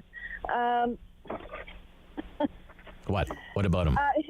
His quote that he used, you can't change your quarterback in the middle of the game. Yeah, and it's the playoffs, he said. This is exactly. the playoffs. And it's the playoffs. So, and here we are, we're in the playoffs, and unfortunately our Chief didn't make it. Okay, but we're in the middle of the game. You can't do that. But what does he go on to say? He goes on to say that, but now there's change and they're taking action, and this is the most action that he's ever seen. And Stability. We needed stability. Yeah, we needed stability. But we still changed in the middle of the game because they voted out our counselor of chair and then people to follow. Yeah. And there's just too much change right in the middle of something that you guys are trying to grasp hold of. But I didn't understand his quote. Like, you're going back on your own metaphor here. Yeah. I guess what I wanted to get at is he says it was done in the interest of stability, but how, like, firing the chair of the board, which leads two other councillors to resign, and I believe another civilian member of the board resigned as well, I believe, right? So how does that create stability? But he kind of says... So I don't know what I don't know what change he's seeing, because I think everybody, it takes time, right? It's not like he was voted in and then all of a sudden everything's changing. No, it would have probably still happened with our councillors still on board. It just takes time. And, like, everybody's like, oh, we want to see action right away. Like, everything needs to happen right away. Unfortunately, everybody has to have a meeting and talk about it and come to terms.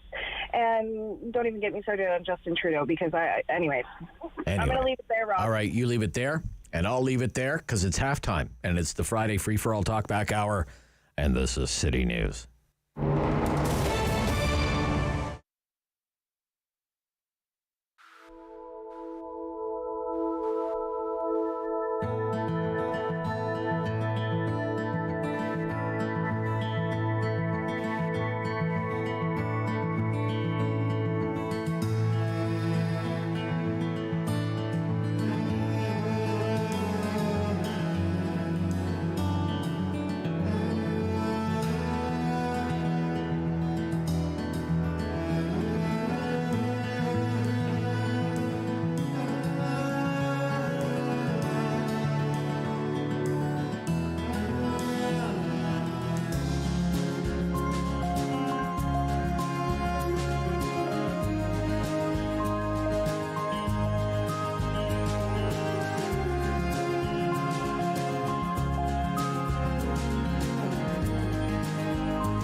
Valley.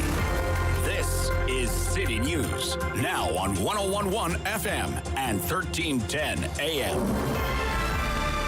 It's Friday, February 18th. Good morning. I'm Andrew Boyle. Right now in Ottawa, minus 14 degrees. In Smiths Falls, it's minus 13. And here's what's making news this hour.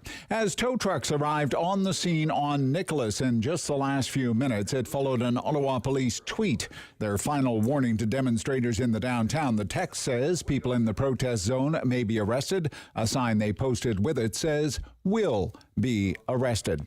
Police personnel and vehicles have staged at either end of this protest. They are starting to tow away vehicles at the Nicholas Street end. They're also staging at Sir John A. Macdonald Parkway. Our reporter, though, in front of Parliament Hill says other than music blaring, street shoveling by protesters, and a stage setup, no police presence in the immediate downtown in front of Parliament Hill. Is the final police push underway? The police did send a warning also to media just in the last hour or so, saying stay away from police operations for their own safety. Now, police did respond to 27 crashes this morning since midnight in this snowstorm, which dumped around 20 centimeters. There is no parking on city streets until 7 o'clock this evening now to give the snow removal crews a chance to get their work done. The province says another 61 fewer people are in hospital today due to COVID. ICU numbers have dropped by 4, still 352 needing that level of care. Ontario has recorded another 33 deaths from this virus as well. City News Time 10:32, latest from the scene of the apparent police crackdown today on this convoy protest coming up for you at 11 o'clock. I'm Andrew Boyle for News Anytime. Follow up online at ottawa.citynews.ca. Talk back. Hello. On the Rob Snow Show. The phone lines are open at 613-750-1310. Now, the Rob Snow Show continues. Our next check-in with our reporters will be right after the 11 o'clock news. We have 2 reporters down there on the scene, staking out the eastern part of the protest zone and the western part. Cormac McSweeney, our Parliament Hill bureau chief, is down by the Nordstrom area, down next to the Rideau Center, where there seems to be a big towing operation underway right now. And Mark Day is closer to Center Block and the West Block in that area. So they'll check in with us right after the 11 o'clock news. This is the Talkback Hour on the Rob Snow Show, Friday Free for All. In Newborough, Dudley, you're on City News. Dudley, go ahead. Hello, Rob. Hi. I'm calling regarding the Emergency Measures Act. Yes. Well, Thursday night, you may have heard about it. In Canada, we had 20 axe-wielding protesters attack a camp. In British Columbia, yeah. Right on. They caused millions of dollars of damage. Yes. Trucks, you probably read about it. I did, yes. They burned a pickup truck with people in it. They tried to. Yeah, tried to. Well, made the attempt. I don't know whether it was on fire. Anyway, they blockaded the road so the police couldn't get in. Yeah. They shot flares at them. Yeah. Destroyed equipment. Destroyed millions of dollars of damage. Millions of dollars, yeah. But they shot flares at police. Yes. We have an Emergency Measures Act at the moment, which covers all of Canada. Yep. I'm just wondering if there's going to be any repercussions? Any use of the Emergency Measures Act in a far more violent protest than anything that's going on in Ottawa, not to diminish Ottawa. No. It's certainly a valid question. It is a very valid question, Dudley. Well, given the environment that we are in right now. Yeah. Yeah. So anyway, that's my comment. Yeah. At Coastal GasLink, one of the biggest infrastructure investments in Canada right now. Yeah. Coastal and if it takes an GasLink. Emergency Measures Act, Rob, to press a charge of counseling mischief. Counseling mischief, yes. For the leader of the truck thing, I'm not sure we got our priorities right. Well, it's just, why do you need to enact the Emergencies Act? Because it says in the Emergencies Act that it's so extraordinary that no other law in Canada can deal with it. That's right. Except for this law. Canadian. It covers all of Canada right now. And the arrest is mischief? Well, mischief, last time I checked, is already a law. Yeah, counseling mischief. Yeah, counseling not mischief. even doing it. Yeah, counseling it. Okay, thank you, Dudley. Yeah, you make some good points, sir. Thank you. Yeah, I'm not far from where you are on that one. Mike in Ottawa. Mike. Is that me? That's you, Mike. Yes. Oh, thanks, Rob. I spoke to you before last year sometime. Okay. I'm not sure. I remember it well. I remember it like it was. Exactly. I'm going to question what we were talking about. No, I'm just kidding. No, I think first of all, I'd like to congratulate our previous police chief. I think he was doing a great job. So I want to say, we keep hearing now about, the reason for all this big crackdown is part of it is, the residentials were just overrun with protesters doing all kinds of, awful things. I wonder if the police chief would have had his 1,800, promised police officers coming, if that would have been taken care of. Like, I'm all for the law. I love the law. I think anybody that breaks it should be arrested. And I think, the people that were apparently going around could have been arrested. So let's take that off the chart. And so I guess I like the truckers. Something I've been saying too about, truckers blow horns for 10 days to get attention. Mm-hmm. Nurses have been using disruptive behavior for over 100 years now to get attention. And that's the truth. Whether people say they can't strike anymore, they have these intermittent days off. And any person that loves unions and will say that that's not true, teachers do it, and we never hear about that. It's never criticized. They're somehow, I guess, above the law, whatever, human laws that we have. If the police end up taking children from these truckers, I believe that what comes to mind to me is when the governor of Canada decided years ago to take Native children, Indigenous children from their parents. It's right along the same lines. Yeah, I don't think it's along the same lines. Pardon me? Yeah, I don't think it's along the same lines. I think it is because I think you're way off base there. Yeah, I guess you don't want to talk about that. It sounds like. No, I just disagree forcefully with that characterization. Okay, well, I guess what the government was trying to do, they were trying to bring people together, and they decided that, the Native children should go to white schools. And there's maybe some Natives back then. The goal of the residential schools was pretty much laid clear. It was to kill the Indian in the child. End of story. Deborah, Ottawa. Deborah. Yeah, Rob, yeah. The one thing that really bothers me about this emergency thing is, you see, Trudeau's losing ground using the COVID-19 because the doctors are coming out now speaking against it. Sure. That we should open up, we should release the balloon, learn to live with some air out. Yeah. And the thing is, now he has this. Now we have some mentally constipated senators, and they're probably going to give it to him, and he is going to use this for probably a year.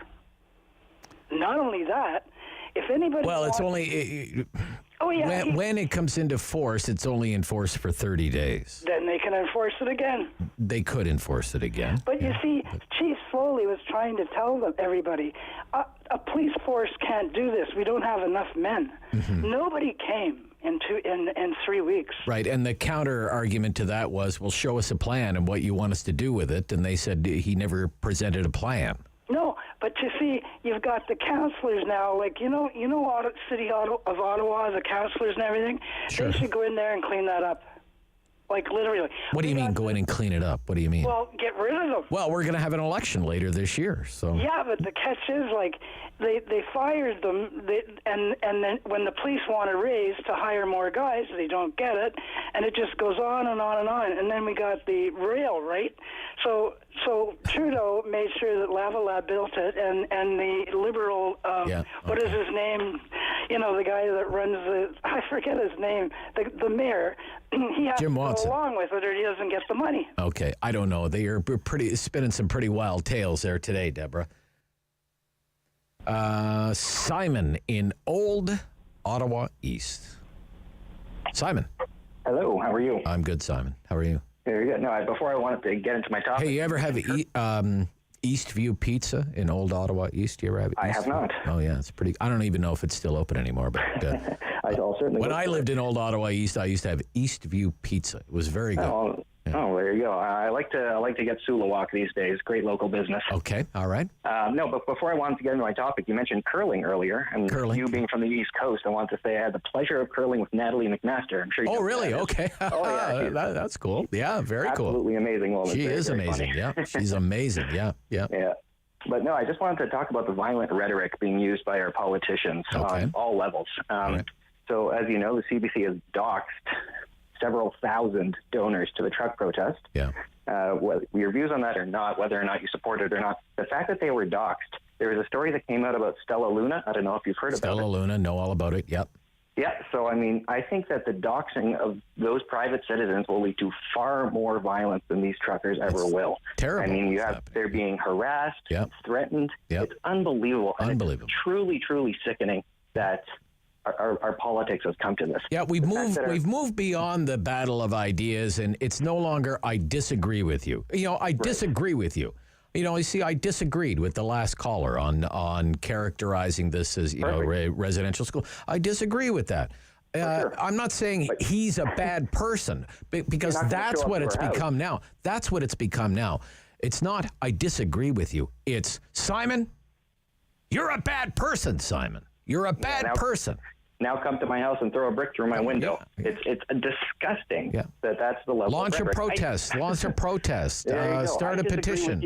I disagree with you on quite a few things, but I can still respect you. I'm sure if I met you in a bar, I'd have a beer with you. Yep. I've never, ever been in favor of snitch lines.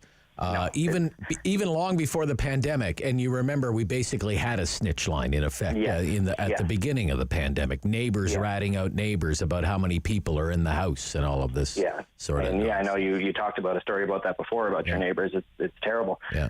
Is there are there any legal recourses that the CBC could have violated that people can sue them for? Because it's disgusting. Yeah, I don't know. Stuff has to be done about that. Yeah, I can't. I can't speak to that. I don't know. That's okay. Maybe another caller can enlighten me on that. Yeah. Thank you for your time. Yeah, you're welcome, Simon. Yeah, Eastview's still open. Yeah, good pizza there. Still down there on Montreal Road. Yeah, it's next to the H&R Block now. Well, I think it was always kind of there, but I don't know what the side street would be there. Marier Avenue, Montreal. Marier. It used to just be a little storefront, like a little kind of storefront. Oh, yeah. Are you looking at a Google Street I'm View? looking at the picture of it right now. It's it's gosh, looks like it hasn't changed in about 40 years. Oh no, yeah, yeah, like probably the original sign. I don't even know if I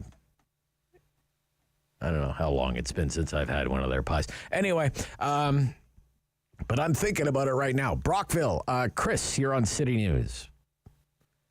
The people don't listen. Just stand back and listen. So, for example, the guy on the radio about the Indian residential school, clearly nothing to do with what we're talking about, okay? Right. Number two, it's been, the other caller, the 1 year for the Emergency Act. It's not 1 year. It's time-based and geographic-based, and it's simply an extra tool, and why not use every single tool to end this 3 weeks ago, let alone where we are today, okay?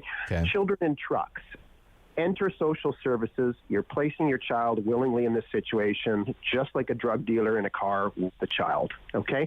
And finally, you're snow plowing your own snow in, or not your own snow, but you know what I mean. You're snow plowing the snow in. You're taking your tires off. You're leaving your vehicles in park.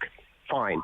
If you don't want to move them, we will. Sure. That destroys your transmission along the way because we're dragging it out with a vehicle that we choose to. Yeah. It's bad. You're in defiance of the law. Not only for 1 day, but for 3 weeks. Chris, my only point is all of those laws already exist. They already exist. Right? They do. And we didn't really need the Emergency Act. I don't think so. We did not act on the laws we already had yet. And other callers have called this out. We will act when we choose to, like a child selling lemonade on a federal property or the Black Lives Matter, they get shut down in a matter of minutes. And it doesn't matter whether you agree with them or don't agree with them.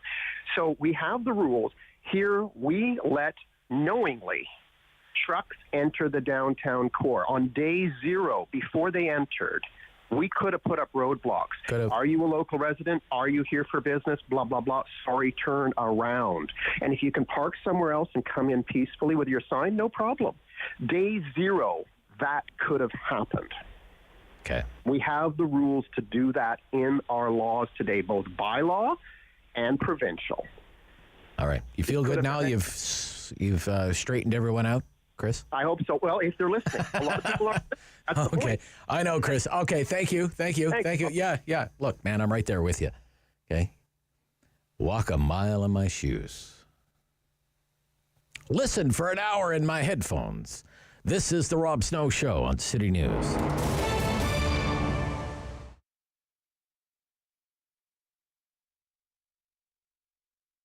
My name is Pamela Caillou. I'm a local artist. I'm Métis, and the heritage derives from Algonquin and Huron background that comes from way, way back from the 1600s. I was trained in school classically, like we studied the masters like Picasso, Michelangelo, Van Gogh, and so you'd have to say it's quite different, my style. What I've done is taken the skills that were taught to me by traditional painting and incorporated that with the Indigenous heritage. My art pieces incorporated the energy and spirit of the Mother Earth in pretty much every single one of them, because I want people to realize, even though we might think we are the masters of the domain here on the planet, that is not the case. It's the Mother Earth that's providing a balance and our causes to live and whatnot. And it's just to always see her and remember her and respect her. Well, I try to keep my style different because there are like a handful of Canadian artists that are really well known, like Norval Morrisseau and whatnot, but it's been done. So I kind of want to stay away from the pack, and that's what makes my artwork a little more unique. But at the same time, if you're looking at it, you do know it's Indigenous and you do know it's the woodland style. I usually start by coming up with an idea, which would be, let's say, 4 days. Well, it depends what's inspiring me at the time. It could be a lot of trees, it could be water, it could be the medicine wheel. I would choose a subject and try to really incorporate what it is I want people to see from that. So then from there, I have sketchbooks and I do little sketches of everything because the canvas is expensive. So you don't want to start something and have to throw it away. And then from there, I go on to the bigger piece on the canvas. Once I have on my sketches the direction I want to take my artwork in.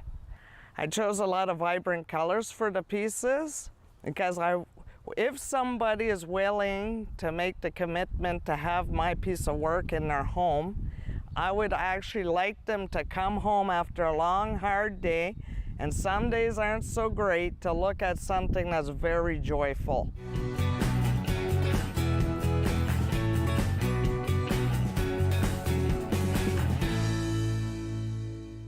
On the Rob Snow Show. Have your say and call now. 613-750-1310. Sam, you're stuck in traffic, Sam. Hello, sir. Hi, Sam. Hi, Sam. Where are you? I am stuck on. I'm coming from Gatineau, going to Ottawa because I live in Gatineau, and I am working in Ottawa because I can't afford to pay the residence there. But this is not the point. Okay. Sir, since Thursday, this convey happened, I knew that it's going to take long time. No one collects money, millions of dollars, to go for demonstration and stay a few hours. So since Thursday, I knew this going to be for long time. Okay. Since Thursday, I have been suffering. I am now talking on behalf of all these people behind me, in front of me. Every day we are suffering because of this convey. We are suffering because of this demonstration happening there. So no one talk on behalf of the good people that we represent. The majority of us are good people. The majority of us are suffering of this, what's happening there in downtown. The majority of us, I'm talking the majority, I could say 90% of the people here, they are suffering of that. So what's happening there is not a freedom. They are not asking for a freedom. They want their freedom, but what about my freedom? What about these people now in front of me, behind of me, thousands of cars? we are stuck here because of the convey. This is not the first day. This happening every day since the convey. Okay? So, sir, what I'm saying here, what's going there, it's not for vaccination. It's not about something. I think there is a hidden plan behind this convey, behind this demonstration. Sorry, maybe my English is not It's okay. good. It's okay. No, you're expressing yourself very well, Sam. So Yeah. I am suffering. I'm not talking about myself. I'm talking about hundreds, thousands of cars every day. We are suffering here. Okay. Okay. Where are you, Sam? Sam. Sir, I understand. Sir, I am blaming the police because they have to be very, very, very tough with these people. All right, they Sam. are so soft. That's okay. Our police, they are so nice people. Our police, they are so cute people. But this kindness doesn't work with these people. Gotcha. This should be over. It looks like it looks like it will soon be over. Sam, before you go, Yes, are you still there? Yes, sir. Can you please just tell me where you are stuck in traffic? I am stuck on Ot 5. On the 5, okay. Before McDonald's Bridge. I have been here, sir, for 3 hours now. 3 hours. Oh, my And God. I have calls, I have works, and my customers waiting me. I am working for a contractor company. And my customers waiting me, okay, and I don't know what should I do. This is not the first time. No. This happening to me and all other people now surrounding me. I hope some of your people come here and take picture of the faces of the people stuck here in the cars for 3 hours. Every day we are suffering of this. This is not a freedom. Thank you, Sam. Good luck. Good luck. Okay, Good thank luck. you very much, sir. Yeah, that 5 coming into Ottawa. Every now and then they start to, because they direct the traffic and they have, King Edward, checks on King Edward, checks on St. Patrick, not being able to get into the Byward Market. So you have, basically this main thoroughfare in from the Gatineau side over the Macdonald-Cartier Bridge, and then they're like snaking it right down to one lane and doing checkpoints. 3 hours the guy's been stuck there. Can you imagine? Wisdom, Ottawa.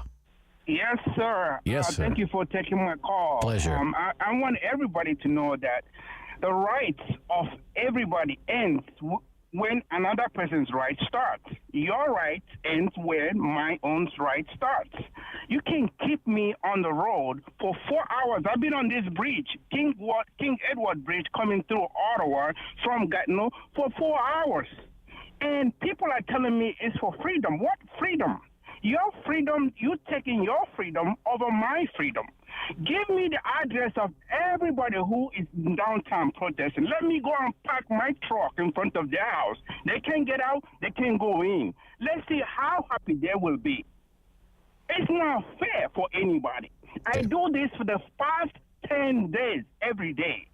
I leave my house stuck on the traffic for 3-4 hours just to go down to a town to Ottawa. It's not fair. This is not freedom. It's a takeover. I blame the police officer, the chief of police who was there before. If he had put an end to this, like he did Black Lives Matter, and the law should be the same for everybody. If you tell us, I went down when they did the protest in Black Lives Matter in Ottawa downtown. I parked my car very far away, and I paid for the parking. And when it's done, I went back and took my car and went home. There's no way you can tell me that this is freedom. I had 2 shots. I'm not saying anybody should be forced to take the shots, but if you don't want it, leave the job. You don't have to be a trucker. There are companies who will hire you without you taking the shots. It's not fair to anybody. This is not freedom. This is forcing yourself on my throat because you want freedom. That's not how it's done. Thank you. One more from the Macdonald-Cartier Bridge. Mehdi. Hey, how you doing? Good. You stuck on the bridge too? You're stuck on the bridge too? Yeah, it's been about 50 minutes that I'm on the bridge, and I'm just trying to take supplies to my store in the Byward Market, and it's just a nightmare. My staff can't get to work. I can't get to work. A lot of businesses are just on the verge of giving up because before this convoy thing, even though there was a lockdown, a lot of I own a restaurant, so a lot of restaurants could survive on takeout and delivery. But right now, not even those Uber drivers or Skippy-Dishes drivers are willing to come downtown. So it's just a total disaster. Okay. You said 50 minutes? 50 minutes, yeah. Okay. All right. Just halfway through the bridge. From where to where? From where to where? Like from Hull, so like close to the casino in Hull. Yeah. And I'm just going to the Vibert Market. Are you on the other side of the bridge yet? Yeah, I'm on the Ottawa side now. Oh, you're on the Ottawa side now. Yeah. And that took almost an hour from the casino. From the casino. From the casino, yeah. Wow. It's very, I guess it's very ill planned, and this whole thing should have prevented from day one if our prime minister just had talked to these guys, whether they're wrong or right. Just talk to them. You know, we live in a democracy. Yeah. We're not in a theocracy or a dictatorship. Talk to them, say you're wrong, or just. Well, they're clearing it out now. It looks like I'll be curious to see what the rest of the weekend brings. It's all over the television. They're towing trucks away. They're arresting people. They've got the paddy wagons out en masse. There must be 2,000 police downtown right now. Yeah, and there's a lot. It's a bit too late because, businesses went without revenue for a month almost. So. All right. Good luck. Thank you. Thank you. All right. Okay. All right. Anybody else on the bridge there? No? Okay. 1 minute. That's all I have for a call. Orleans, Dan.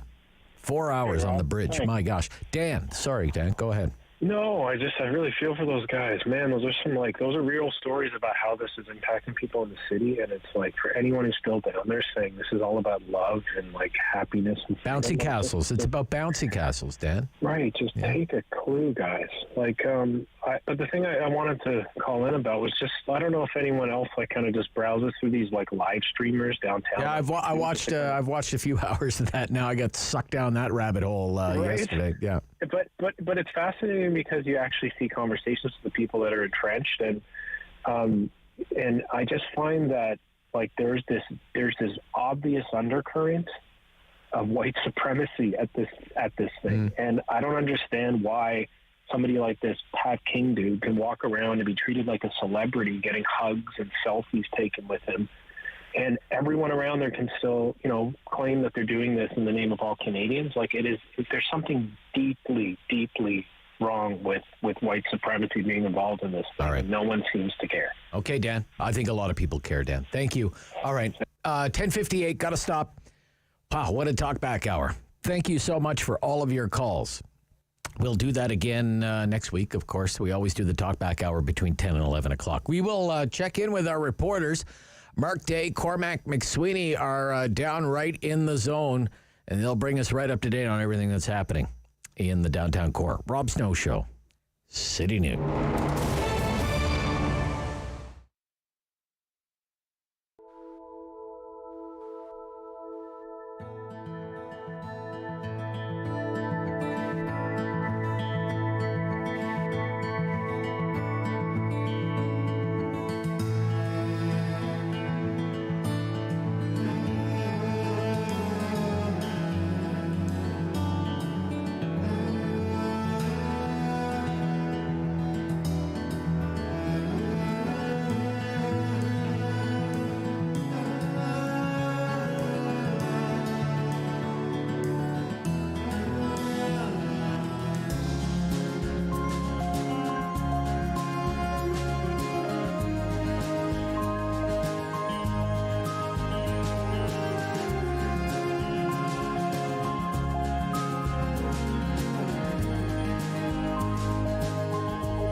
WW 1310 AM in Ottawa. And CJET 1011 FM in Smiths Falls and the Valley.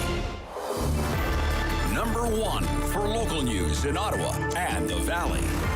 This is City News, now on 1011 FM and 1310 AM. It's Friday, February 18th. Good morning. I'm Andrew Boyle. Right now in Ottawa, minus 14 degrees. It's minus 13 in Smiths Falls. Here's what's making news in Ottawa and the Valley. Well, happening now in Ottawa, the police operation to end the illegal occupation that has taken over city streets for 3 weeks is now ramping up. City News Parliament Hill reporter Cormac McSweeney is in the downtown. He joins us now with the latest on what's going on. The towing operation has begun here. Police have brought several tow trucks to this site on Nicholas Street, which is wedged between the Rideau Centre Mall, the University of Ottawa campus, and the Department of National Defence headquarters. They've already taken one of the semis out of here, and their work is underway to get the rest of them cleared out. Earlier today, there was an operation underway where they went through this line of vehicles, and several arrests were made. You can see from some of the vehicles that there were also windows smashed in for police officers to get access there. Now, we don't know how many arrests were made, but we do know that several people were taken into custody. This is after Ottawa Police created a secure zone around downtown Ottawa. They've got checkpoints littered throughout the downtown core. Only people with legal business to be down here or who live here are being allowed in. Any protesters are being turned away. Parliament has also been canceled for the day. The House of Commons and the Senate speakers say for safety reasons due to the police operation, they will not be sitting, and they're telling MPs to stay away. Cormac McSweeney in Ottawa. Now, it would appear the towing that began at Nicholas End will move toward the downtown core. This is going to take several hours to accomplish just with the sheer number of trucks involved. Now, police at the west end of the protest, Sir John A. Macdonald Parkway, did ask truckers once again earlier this morning to leave on their own accord. Now, some did, but some do remain down there. Police issued several warnings with things like flyers and Twitter notices and releases, all saying the same thing: it is time to go. This morning, though, warnings to protesters to leave or face possible arrest or to face arrest. Media also warned to stay out of the police operation. City News Time, 11:03, and now your forecast. Here's meteorologist Jill Taylor. The bulk of the snow is moving on out. Already reached our guaranteed high, -5 for the afternoon. We'll sit at about -12. Partly cloudy. May see a few more flurries, though, this afternoon. And then tonight, mainly cloudy. Snow again overnight. Another 5 centimeters possible with the system moving through. A low -18. For today, already reached the high, -5. And right now, -14 degrees in Ottawa, -13 in Smiths Falls. Now, Ottawa police are reporting there were 27 accidents from midnight until about 9 o'clock or so this morning due to the storm that rolled through. We're expecting somewhere around 20 centimeters to be the official total in Ottawa for that snowfall. Now, the city has declared a no parking zone on city streets. That started at 10 o'clock this morning. It will last until 7 o'clock this evening. That will allow the plows to get through and get the streets clear. At the Olympics today, it was a 4-medal performance for Canada. Laurent Dubé won silver in the men's 1,000 meters speed skating event. Canada won its first and only curling medal of the Beijing Games as Brad Gushue's rink captured the bronze medal with an 8-5 victory over the former gold medal winner from the United States, John Schuster. The other 2 medals came in freestyle skiing. Cassie Sharp taking silver. Rachel Karkner won the bronze. That was in women's halfpipe. I'm Andrew Boyle for News Anytime. Follow up online at ottawa.citynews.ca. Strong voice. Strong opinions. The Rob Snow Show returns on Rogers TV and City News. 1011 FM and 1310 AM. Coming up shortly, we'll be joined by our reporters in the core. Cormac McSweeney and Mark Day have been staking out the territory all morning long, with enforcement action underway on the 22nd day of the protest that has taken over downtown Ottawa. The Interim Police Chief Steve Bell told us this week that what we would see, we wouldn't be used to seeing in Ottawa. He wouldn't elaborate, but I would say it's going about as well as expected if you're one of those people who wanted to see these protests come to an end. There have been arrests. Vehicles are being towed away. There have been no reports of any kind of violence or confrontation.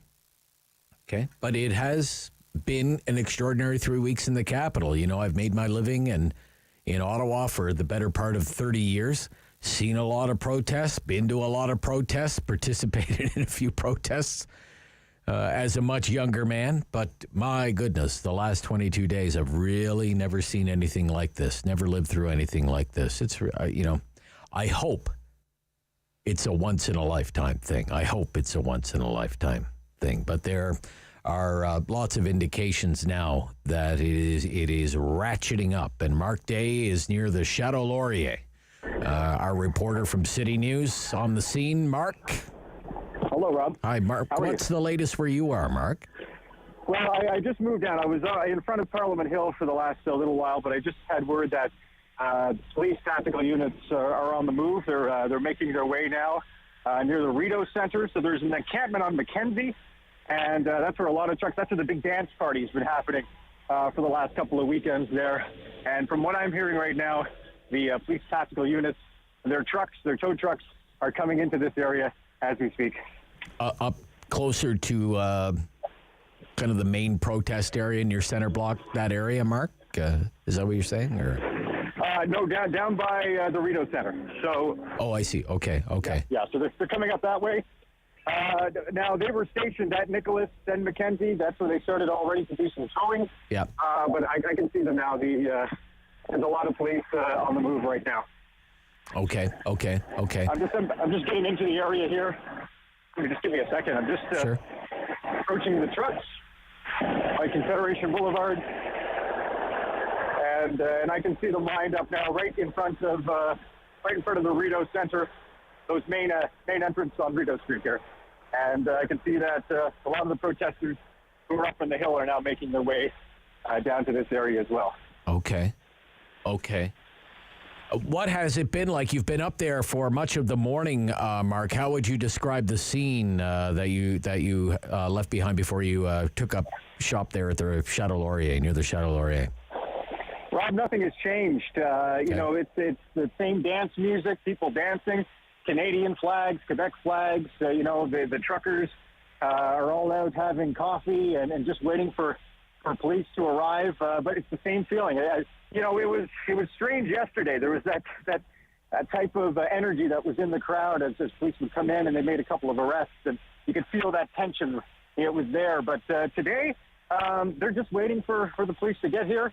And like I said, it reminds me of last week when I came down here during the midweek, where it's just a kind of a festive celebration they're having in front of Parliament Hill. All right. We're going to leave you, Mark, and go to Cormac. Cormac is at Rideau and Dalhousie right now. Cormac McSweeney's our parliamentary bureau chief here at City News. And what's happening where you are, Cormac? Well, I was at the Nicholas Street where they were towing trucks, and I saw a lot of police cars and armored vehicles move out of that jurisdiction and move onto Rideau Street here. And right now what they have is by William Street, moving back all the way past Dalhousie, we have a line of police officers on foot, of vehicles, 2 armored vehicles right now, some paramedics, and more cruisers joining the line at the back. It appears that they're going to start moving down Rideau Street towards the Rideau blockade at Sussex. There are demonstrators who are now moving on foot closer to the police line. One man is shouting at police at the moment, but it appears they're going to be making a move to go in and try and clear out the Rideau and Sussex blockade at any moment now. Police are standing in line waiting to move in. They're in tactical gear. They have zip ties. Some have what appear to be tear gas launchers. So it appears there might be more enforcement happening imminently. So again, the police force has now moved on to Rideau Street, and it's moving westbound up toward where Mark is, up toward the Chateau Laurier. And while that is happening, Cormac, you're saying the protesters are headed eastbound, and it looks as though there could be some kind of confrontation. Is that what you're saying? Or? Well, yeah, not all of them. There's just a sprinkling of some protesters who have come through, because basically what they have is they've set up their trucks like a big barricade at Sussex. Yep. And I believe police will be moving towards that soon. They're all prepared here. As I said, more and more cruisers seem to be joining the line down Rideau that they have. But before they start towing the trucks away, they need to make sure they secure the area. And that's what they did earlier this morning with the Nicholas Street. They walked through, they bashed windows out of the trucks to take people out. They arrested several people. And once they were cleared, they brought in the heavy-duty tow trucks to take them away. And so this is what we're seeing here now on Rideau Street. And it appears police will start to move in towards the Rideau-Sussex blockade at any point. I'm seeing more demonstrators start to make their way towards this line here at William Street. There are police liaison officers who have come up to try and talk to those protesters. I did not hear the conversation, so I'm not sure what was said. Yep. Movement is starting. Police are starting to move in now. They're walking in a line, in twos. So far, no incidents, but they're making their way down Rideau Street right now. And obviously, Cormac, the greatest show of force that you have seen since all of this started, since the police really started to show up in the protest zone. Yes. This is the greatest show of force for sure. We haven't seen much police action, but right now they're creating a line across Rideau. I'm on the back side of that line, but they've created a line of officers right across the street now. They're creating a line to force people back. As you can hear, the protesters who are here are not happy. They're yelling at police at the moment. Okay, thank you, Cormac. We'll let you go. Stay safe. Thank you. Yep, Cormac McSweeney is right in the thick of it there on Rideau Street. So again, this would be Rideau Street. He said from Dalhousie going west up to Sussex, where things are kind of barricaded off.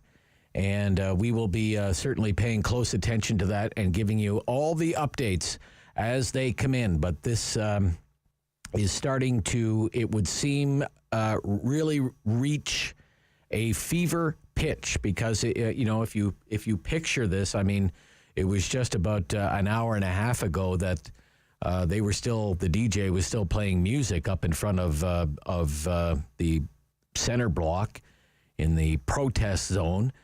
There were still reports of families mingling about with children.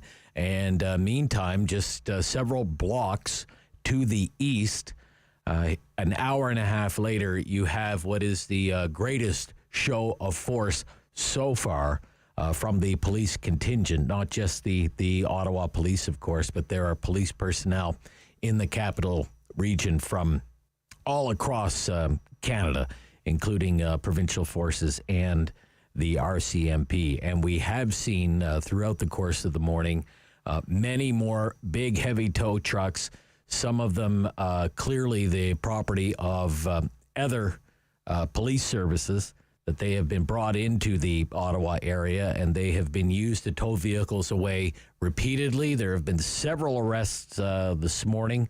But that line is forming right now along Rideau Street. It appears as though right in front of the Rideau Centre, around the H&M entrance to the Rideau Centre, where the chapters and everything would be. David, you want to jump in here? David Mark Smith. Day, our reporter Mark Day, has just sent me a photo. He is on the opposite side of that event from where Cormac is, so they are separated by this police enforcement right now. And the photo I'm looking at looks very similar to what we saw at the Ambassador Bridge, that line of police officers moving forward slowly, meter by meter. And it appears from the photo I'm looking at, which would be looking west down Rideau Street at the Rideau Centre, there is significantly more police than there are protesters there at the moment. Okay, we'll be right back. 11:15, we're bringing you right up to date. We have our reporters on the scene. If anything dramatic happens in the next little while, you'll be the first to know, because you're listening to City News.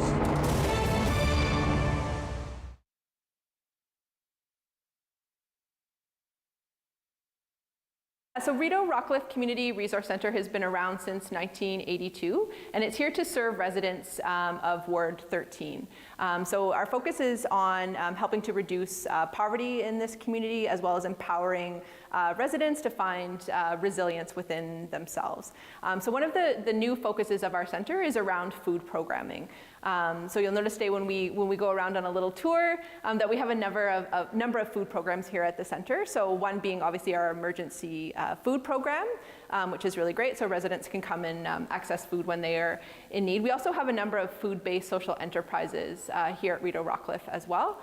So one being the Ottawa Good Food Box, another being Market Mobile. One of our new initiatives that started this year as response to COVID is called Good Food on the Move, and it's a click and collect online store, and we have 7 pickup locations throughout the city. More sort of local here for Ward 13 residents, we've also started a free produce market as well. So community members can come on Wednesdays and Fridays and be able to access additional free fruits and vegetables. Social Harvest Ottawa is one of the social enterprises here at the Rideau Rockcliffe Community Resource Center. We operate this great urban greenhouse, and our work is not only to grow nutritious and delicious food, but also to nourish communities with community members here in Ward 13 and beyond. The greenhouse is a year-round project. We're a team of 4 employees working here. We have 2 full-time employees and 2 part-time employees. We focus on growing microgreens from late fall to early spring, and hothouse crops in the summertime, such as tomatoes and cucumbers. The Mission Food Truck we're in our 5th week of collaborating with them to come visit our center, and we just got in on it at the right time. They were looking for new communities to branch out to.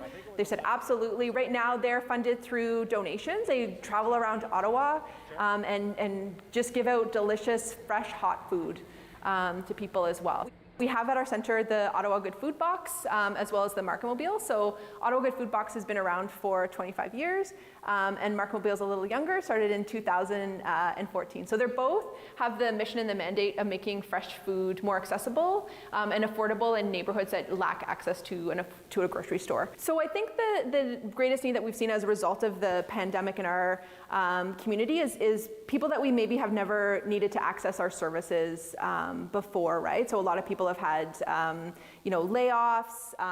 Maybe they're just not able to work because they have to stay home with their children, over the summer, that sort of thing. So we've definitely seen the need go out, particularly for our food programming, as well as some of our counseling services as well. So it's a heavy time for people emotionally.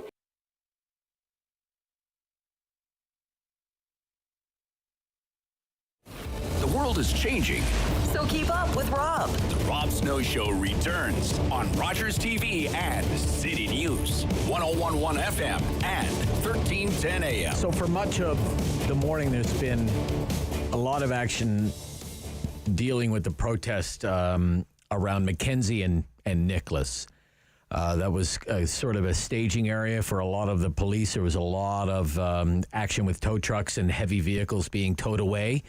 And now that police contingent seems to have grown in size, and it has moved from Nicholas and it has moved onto Rideau Street, basically right in front of the Rideau Center. And there's a long stretch of police in a line, and the feeling is that that this police contingent will eventually start making its way toward Sussex, where they're pretty dug in there at Sussex. And at the same time, you have, not in great numbers, I wouldn't say in great numbers, but you do have protesters who are coming down where the police form this line, much like we saw during the Ambassador Bridge standoff.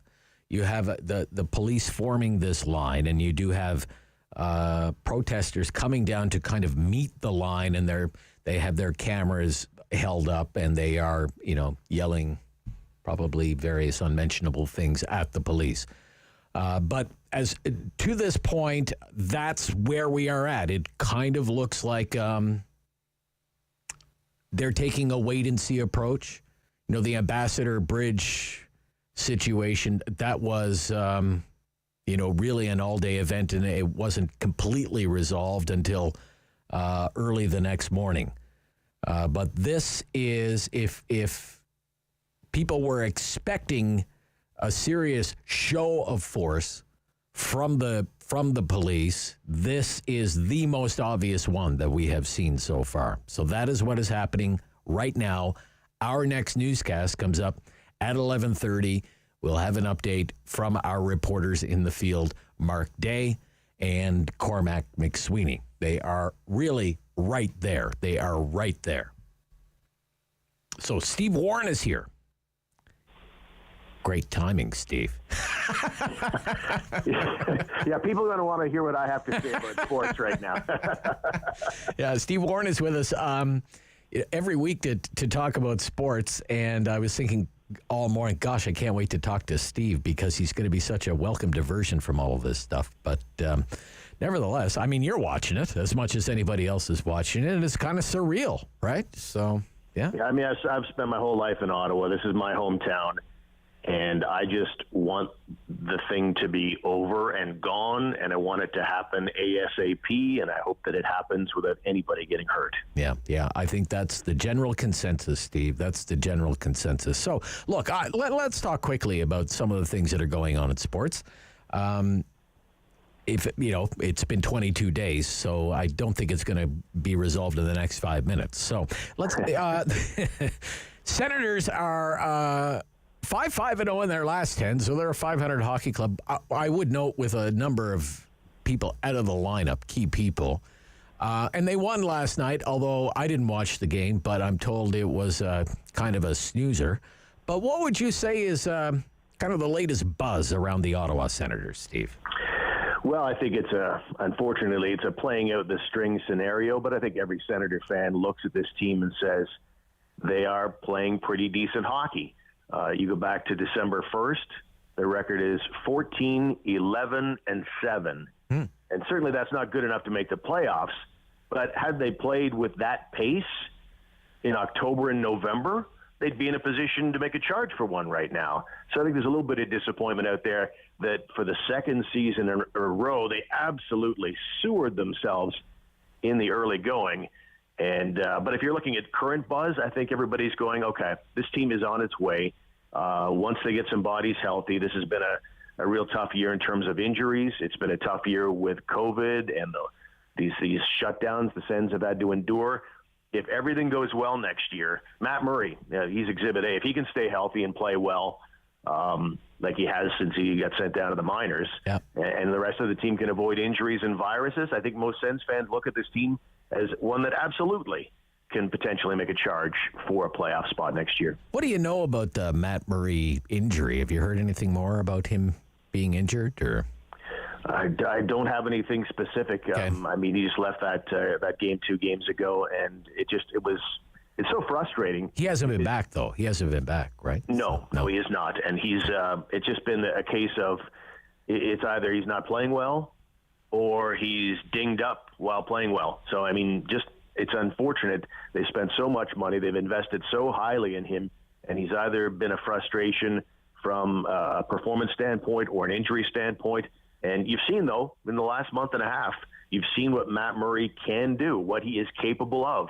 And I don't know if I can pin it all on him being sent to the minors and the reset that maybe mentally that caused him, but it sure looks like that's the case, and it looks like his head's screwed on straight, and he's been playing great. It's just disappointing he's dinged up again. Okay. The Canada-U.S. women's game, that was worth staying up for. I haven't watched a lot of the Olympics, but I did see that, and what a great game. Good guys win, but an exciting game. What'd you think of it? Yeah, I mean, it could have gone either way. I thought that based on pace of play, it was pretty even, and that Canada was pretty fortunate to be up 3-0 in the game. And it was good they were, because obviously America stormed back to make it a 3-2 contest in the very late going. But, yeah, they played great. And what can you say about goaltending? Desbiens was outstanding when she needed to be. And Marie Filippoula, the captain of the club, she's got that name, Captain Clutch, for a reason. She's got 3 gold medals now, and she has scored the game-winning goal in each of those gold medal victories. So it was terrific to see. And what I'd really like to see now is moving forward, Rob, that maybe people give women's hockey a shot if they haven't tried it before. Going and watching games on TV or going to games, it'd be nice to see some support for that sport because we're so into it at the Olympics. It'd be nice to see the similar support in the 4 years between Olympics. Okay. I'm intrigued by the idea that there could be a new golf league that could rival the PGA Tour. As I understand it, Greg Norman he's tried to do this before, but he's trying to launch something called the Super Golf League. Tell us a little bit about that, Steve. Yeah, this is the Super Golf League that it's Saudi backed, and there's some incredible money being thrown around to some of the PGA players out there. Phil Mickelson is one guy who seems to be leading the charge, and he's going at it from the perspective of, okay, yeah, the Saudi government has an awful human rights record, but he's also saying, but at the same time, we need something to deal with the PGA Tour because Mickelson's saying that they don't fairly deal with players, financially speaking. And I just don't see it being something that's going to work. I compare it to the WHA back in the league, which was a rival pro league to the NHL. And I'll use Bobby Hull as the example. He made the jump to the WHA and then complained loudly that the NHL wouldn't let him take part in the famous Canada-Soviet Union Summit Series in 1972. I think that's going to be the case for guys like Phil Mickelson and Bryson DeChambeau, who seem to be all over this new league. And I don't think fans are going to respond to it very well either. It's an unfamiliar tour, unfamiliar events. It's a big cash grab. We've seen how fans respond to these exhibition matches and such, or the FedEx Cup that people still haven't really embraced, that season-ending tour thing. So I don't see it panning out, but it is very, very interesting to keep an eye on if you're a golf fan. Yeah. You know what I like these days is watching television and seeing ads for the Masters. 5 weeks, Steve. 5 weeks till the Masters. Yeah, it's and that's the thing. You know, there's a chance. I don't know what the plan would be if these guys jump to this Super League. Would they be allowed to play in something like the Masters? I know they have automatic exemptions, but the PGA they touch everything. So I certainly would think there'd be a chance that some of these guys might get banned if they decide to go to this Super League. And absolutely nobody wants to miss a tournament like the Masters. No way. Thank you, Steve Warren. All the best. You too, Rob. Yep. Thanks. Steve Warren is our sports contributor here on the Rob Snow Show from the Sens Nation podcast, sensnationhockey.com. Okay, a news update on the way with all the latest on the police crackdown in the Capitol on the protesters. There are a lot of moving parts to this, but it seems to be ratcheting up in a big way right now. We'll bring you the latest on what's happening right in the core on Rideau Street. And then we'll speak with some MPPs for the Queen's Park Week in Review. Much to discuss with our politicians as well. Rob Snow, City News.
news in Ottawa and the Valley.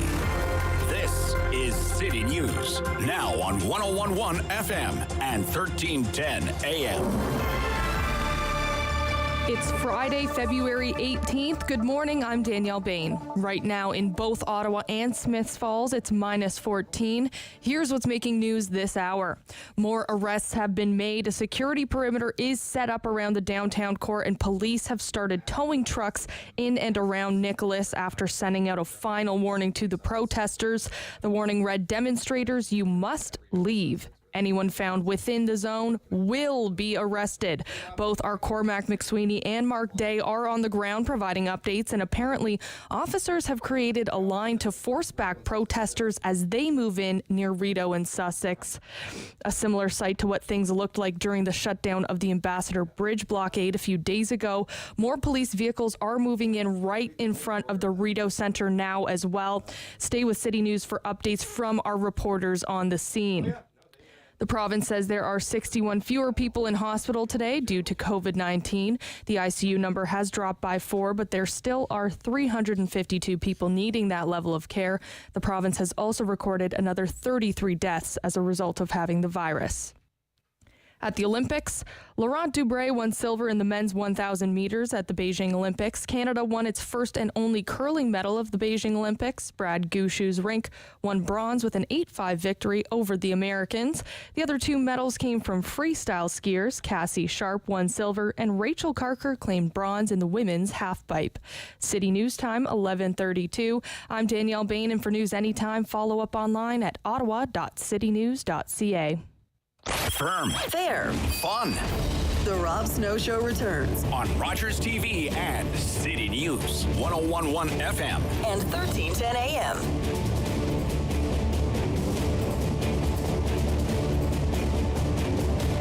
All right, it is time for Queen's Park Weekend Review. So let me introduce everybody. Everybody's all here? Yes, okay. Donna Skelly is back.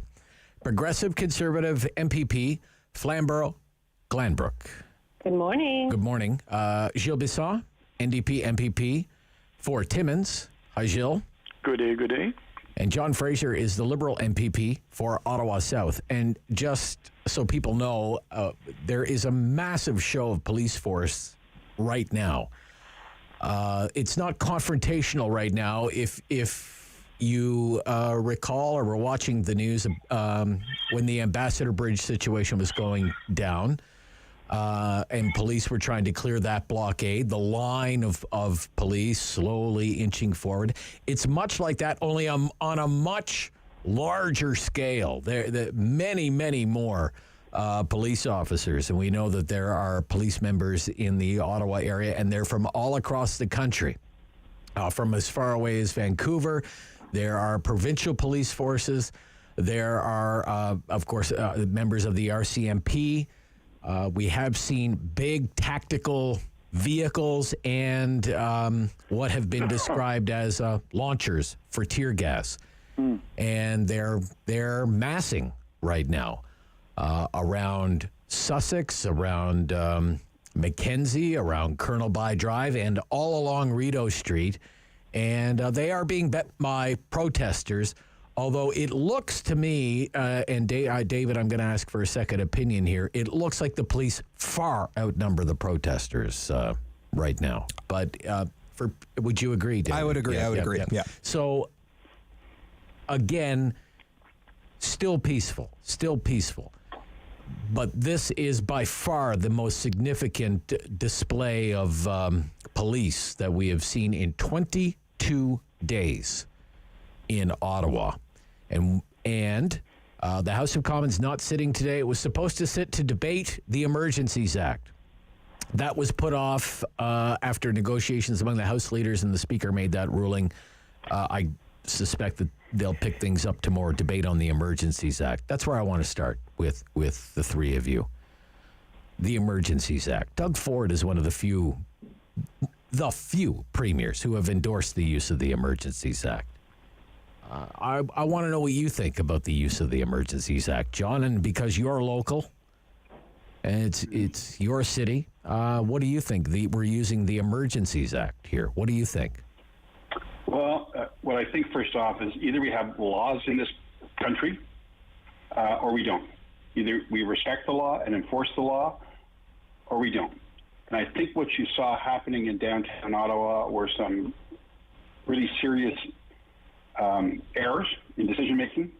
The protest was allowed to get out of hand and led to some levels of lawlessness that led to greater levels of lawlessness that led to greater levels of lawlessness across this country because it was allowed to go on. You know, we'll be able to look at this in the rearview mirror because after the Emergencies Act is finished, there'll be a commission. I know that the Premier declared an Emergencies Act as well. There should be a commission or an inquiry as to why he did that as well. So people will see very clearly why the Premier supports that, why we support that. It's not an easy thing, but it was a failure for people respecting the law and respecting other people, and some tactical decision making and a loss of ability to enforce the law effectively. And so it's a serious situation. It's caused great economic damage to this province, to people of Ottawa, and left a whole community, not just in downtown Ottawa but outside, feeling unprotected and vulnerable. And it permitted people to do some of the terrible things that we've heard about that happened to people on an individual level. People who were protesters who were looking for a fight, right. harass somebody. But your point, John, is you're with the Premier then in favoring the use of the Emergencies Act, is what you're saying. Well, yeah. I think what happened, yes. Mistakes. Okay, yes, that's basically what I want to get. All right, Donna. Well, what's the Premier thinking? Some premiers are totally opposed to the use of the Emergencies Act. They don't even want it used in their province if something goes bad in their province. But what's the Premier's thinking here? Well, I think he supports it because something had to be done. But let me be very clear. When we support this act, it has to be implemented in a very, very targeted fashion, and it has to be time limited. But clearly, something has changed.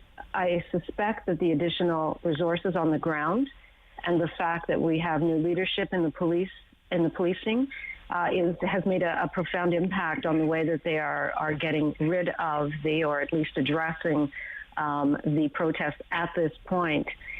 Something had to be done, and the Premier wants this implemented. We did it, as John mentioned, we did declare our own state of emergency. We have provided the resources. The police are reacting right now, but this particular act must have an end date, and it must be specific to this protest and used with extreme caution. Okay. Gilles Bisson? On the use of the Emergencies Act, the Premier says he's in favor of it. What's the position of the New Democrats on the use of the Emergencies Act? The New Democrats in 1970 were against the use of the War Measures Act. New Democrats are all in favor, it seems, of the Emergencies Act for this, though. Yeah, so let's just back up a little second here. You know, it's not the first protest that we've had in Canada. We've had protests across Canada for a number of years. I used to be a union organizer. I used to organize picket lines. And the police back then would utilize the tools that they had without using emergency acts and others in order to limit the amount of time that we can hold up vehicles to cross the picket line, and we would respect that. Now, you cross the line when you stop, following the law. And in our case, and in many other cases in protests across Canada, when the police said or a court said by way of an injunction, this is what you must do and can't do, normally that is respected. In this case, it wasn't. And that's why I think the government had to move in a direction of utilizing extraordinary powers in order to try to deal with this, because in the end, we are all citizens under the law and under the Constitution. And we need to follow the law. Yes, people have the right to protest, absolutely, and people should protest when they're unhappy. But you don't have the right to hold up other people's lives in doing that protest, either by blocking access to a picket line if you're on strike, blocking access to people getting into their apartment building, or whatever it might be. And that's why the government had to utilize those powers. And I'll agree with what was said by my two colleagues. I think we need to go back and take a look at this once it's all over to see what we learn from it, because clearly what's happening with social media, these things tend to ramp themselves up by way of social media to a great degree, and it has changed the nature by which people protest. And we're seeing it across Canada with the phone calls we get in our constituency offices and the protests that we're getting outside our constituency offices as well. Okay. So, Rob, yeah, go ahead, John. We should never have got what happened in Windsor and here in Ottawa should never have been allowed to go on that long. And the real challenge was there were too many people saying jurisdiction. And the average person says, I don't care about that word. The three of you get in a room and fix it. And the failure to do that is what led to not just what's happening here in Ottawa and Windsor, but in other places. It gave people permission to do the thing that they saw happening on TV. I don't necessarily agree with John in this sense, is that what I'm trying to say is protests have changed as a result of the times we find ourselves in. And where you used to get a protest, that was sort of organic, now they become something else, and they become much more intense as a result of being able to organize through social media. And I think that behooves all of us, the courts, the police, and everybody, to be able to look at how do we deal with enforcement of the law in these types of situations. And I just want to say the last thing. The police are in a bad spot here, and I sympathize for the work that they have to do in trying to bring this all under control, because it's certainly not easy for them either. Okay. Yeah, Gilles, I do agree with you, so just in case you think I did. Okay. Donna, did you want to jump in there? If not, go ahead, Donna. I would just say that, it's unfortunate that we saw evidence that there was going to be a massive protest. I mean, the media had been reporting, and in social media, and Gilles made a very, very good point about how social media has changed society. I think for the worst. I don't have much time for anyone who spends a lot of time on social media. Having said that, it did have a huge role to play in this particular protest. But also, there were signs that it was going to be big. We knew that there were trucks on the way, and it just seemed that the city was so unprepared, and that's really, I think, what happened in the end. Okay. If people are familiar, just for Gilles and Donna, with the Ottawa area, you have, say, Colonel By Drive, you have the entrance to the Westin Hotel there, you have the old train station, which actually houses the Senate now, but as they refurbish Center Block, the old Union Station, and right in between you have protesters and police, a lot of police and a sizable number of protesters, and there has been pushing and shoving, and we have some audio here. Let's play that.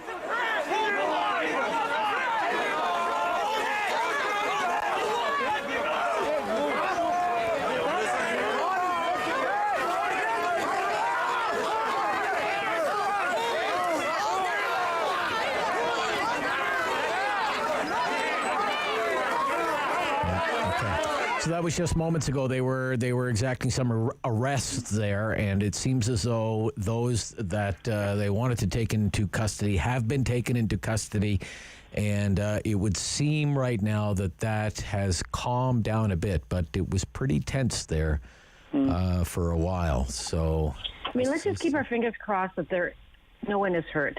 That agreed. Ultimately, yes. Yes. However it ends, we just saw an incident last night out in BC, and we cannot have this kind of acts of violence in our area. I mean, I just pray no one is hurt. Okay, we'll be right back.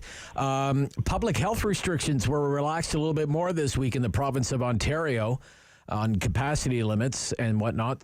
And the accusation is that Doug Ford caved in to the protesters. Caved in. We'll ask our MPPs about that when we come back. Rob Snow Show, City News.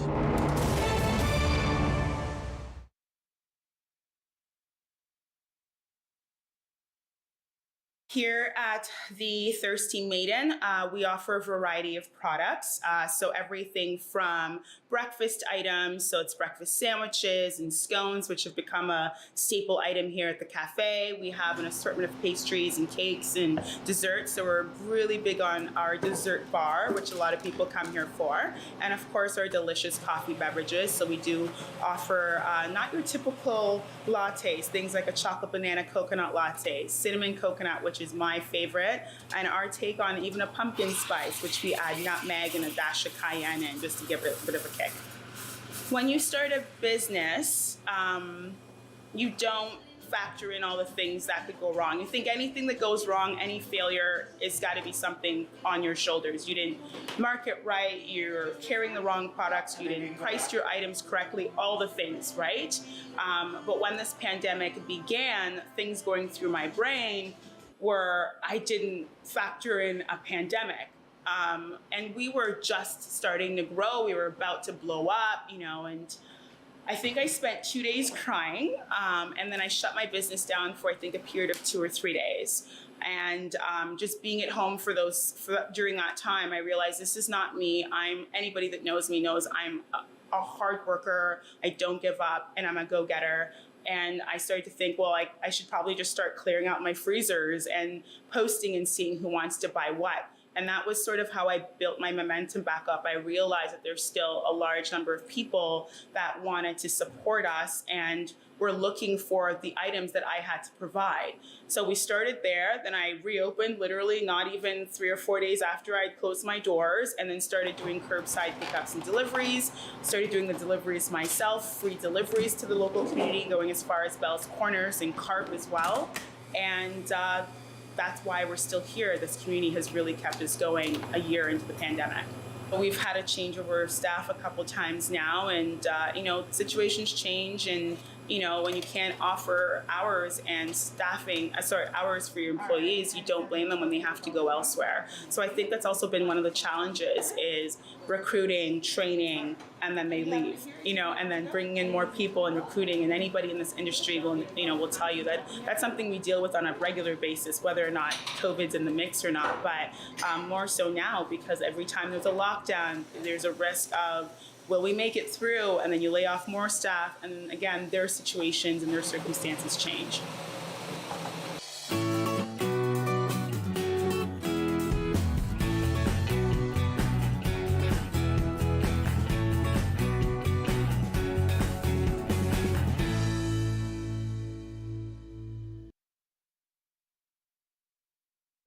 Of community opinion.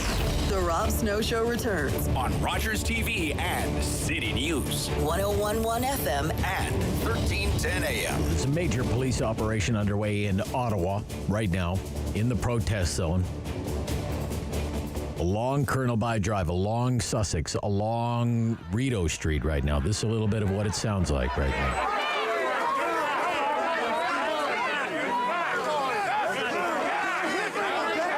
You do have a massive show of force from the police right now, and you do have a lot of yelling and screaming from the protesters. There have been what I would call minor skirmishes right now.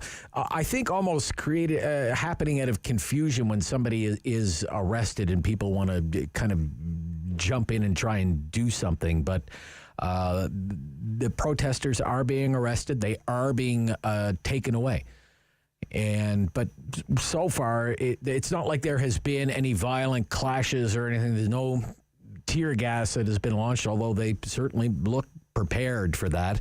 And for the first time now, we are seeing police on horseback, mounted police right now, just moving in. So the very latest during our noon newscast. We're with our MPPs, Donna Skelly, Gilles Bisson, and John Fraser. There were more public health restrictions relaxed this week, and the accusation is, Donna, that the Premier caved in to the protesters. What's your response to that? Talk about trying to politicize an issue. We started talking about this way long before the protests even formed in Windsor and Ottawa back in December.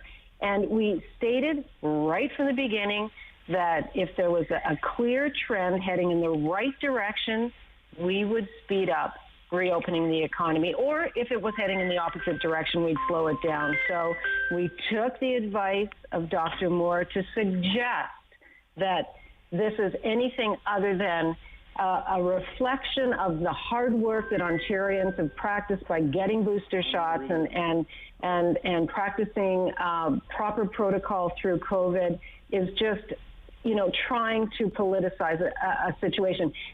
I've never, ever seen our country and our province so divided. We have got to put COVID behind us. And I agree. I was at the news conference Monday with the Premier when he made these comments, but it is so true. To suggest that this is anything other than a reflection of the numbers heading in the right direction is just nonsense. Okay. Numbers heading in the right direction, and that's why those measures are being relaxed. I believe it was Andrea Horwath, the leader of the New Democrats, that said he caved in. Jill.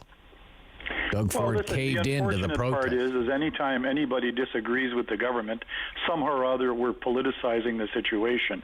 We do live in a democratic system. We live in a parliamentary system, and that system allows dissenting voices to be heard. And to say that's somehow politicizing, terrible, and should never happen, I think speaks to where the government is coming from when it comes to their want to accept criticism and to work within the democratic system. Listen, let's hope nothing happens. Let's hope that the Premier's decisions are right, but I would rather fall on the side of caution. We have a pandemic that we're just coming out of. I'm not going to argue for a minute that the numbers are not going down. Of course they're going down. But we should be more cautious in our approach about how we remove some of these measures, because the last thing we want is to go back into yet another shutdown or back into more restrictions of one type or other. And you've seen that happen in this pandemic before. It's not as if that hasn't happened. And that's why we as New Democrats are saying, be cautious about how we get out of this. Are the numbers going in the right direction? Absolutely. Is that good news? Darn right it is. But in the end, we need to do this in a measured way so that we don't get ourselves in a situation of having to slip back into whatever. Okay. John? When it comes to public health measures, I listen to essentially two people or two organizations, the COVID Science Table and the Chief Medical Officer of Health. And so as far as public health measures go, they're the people who guide us and explain it to us. What really concerned me this week, and I'm not quite sure why it happened, was the Premier said, well, it doesn't matter if you get vaccines. Vaccines don't matter. Well, that's not true. And it's irresponsible to say that, because vaccines actually prevent serious illness, hospitalization, and for some people, death. And is that really what he said? Did he really say that? He didn't say vaccines don't matter, John. Come on. John, I was there. John, he did not say that. He said it doesn't matter if you get 1 shot or 10 shots. Which is true. Right? And then he said you can still get COVID. Can you let me finish what I'm saying? That's what he said. He said it very clearly. And if you're being political, John. Then, no, I'm not being political. That's what I'm he just said. teasing you. No, that's what he said, and it's quite distressing, because it actually has helped the healthcare workers in this province to not have our healthcare system overburdened. If we hadn't had the vaccination rates that we do right now, in this wave of Omicron, our hospitals may have crumbled. Okay, let me All right. Let's hear from Donna. Let's hear from Donna, John. Let's hear from Donna, John. Go ahead, Donna. Go ahead. Let me address John's spin. The Premier said it doesn't matter if you have 1 or 10 doses, you can still get COVID. And we know that is true. How many of us know colleagues who are triple dosed and they have COVID? But we also know, and it is clearly obvious and evident, that if you have multiple doses of this vaccine, you won't be as sick, or the chances are you won't be as sick. So that's where he's saying, look, John, why don't you and the opposition work with us? We don't need to divide Ontario any further. Donna, please. Look at what's happening. Donna, you're really laying it on now. No. Yes, you are. We're in the middle. No, I'm not. Let me. Look what's happening outside of John's downtown Ottawa. And you're saying, let's just keep poking the bear, guys. Let's keep throwing fuel on the fire. Well, that means to say you're worried. All right. Hold on. I have the clip of Doug Ford. We have the clip of what the premier. You can go to Costco. You can go to Walmart. You can go shopping. You know, you don't know if the person has a shot beside you or not. But we also know that it doesn't matter if you have 1 shot or 10 shots. You can catch COVID. See, the Prime Minister has triple shots, and I know hundreds of people with 3 shots that caught COVID. Okay, that's we good. just have to be careful. Good. We're running out of time here. What's wrong with that? I mean, so what the thing is it fails to mention the thing that's most important right now and was most important through Omicron. We need to get vaccinated so that we don't overwhelm our healthcare system and our healthcare workers. Please. That's what the premier he needs. Well, that's what the government been arguing that for a whole long time. Why all of a sudden do you take an opposite position? Come on. All right. Okay. Really? All right. Okay. All right. Me? Look. No, I'm talking to Donna. Yeah. Well, Donna's reversing her position. The government's been. No, I don't think. I think you guys are taking a giant leap. Come on, laying it on thick. You're the one laying it on thick, Bissau. You're the one laying it on thick.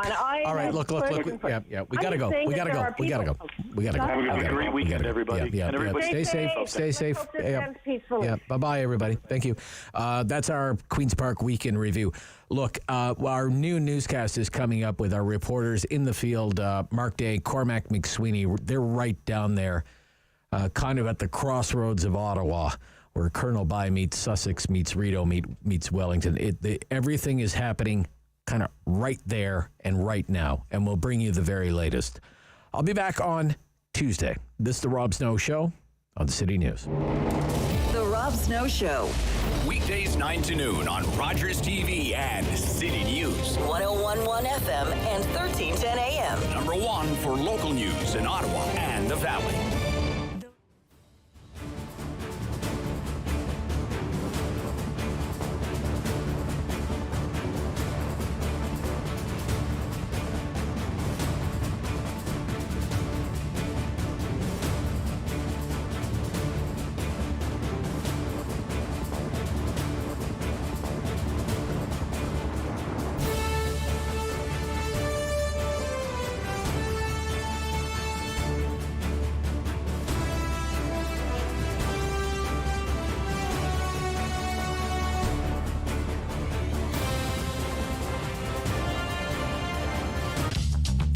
This program is brought to you by Ignite TV. Now you're in command. Visit Rogers.com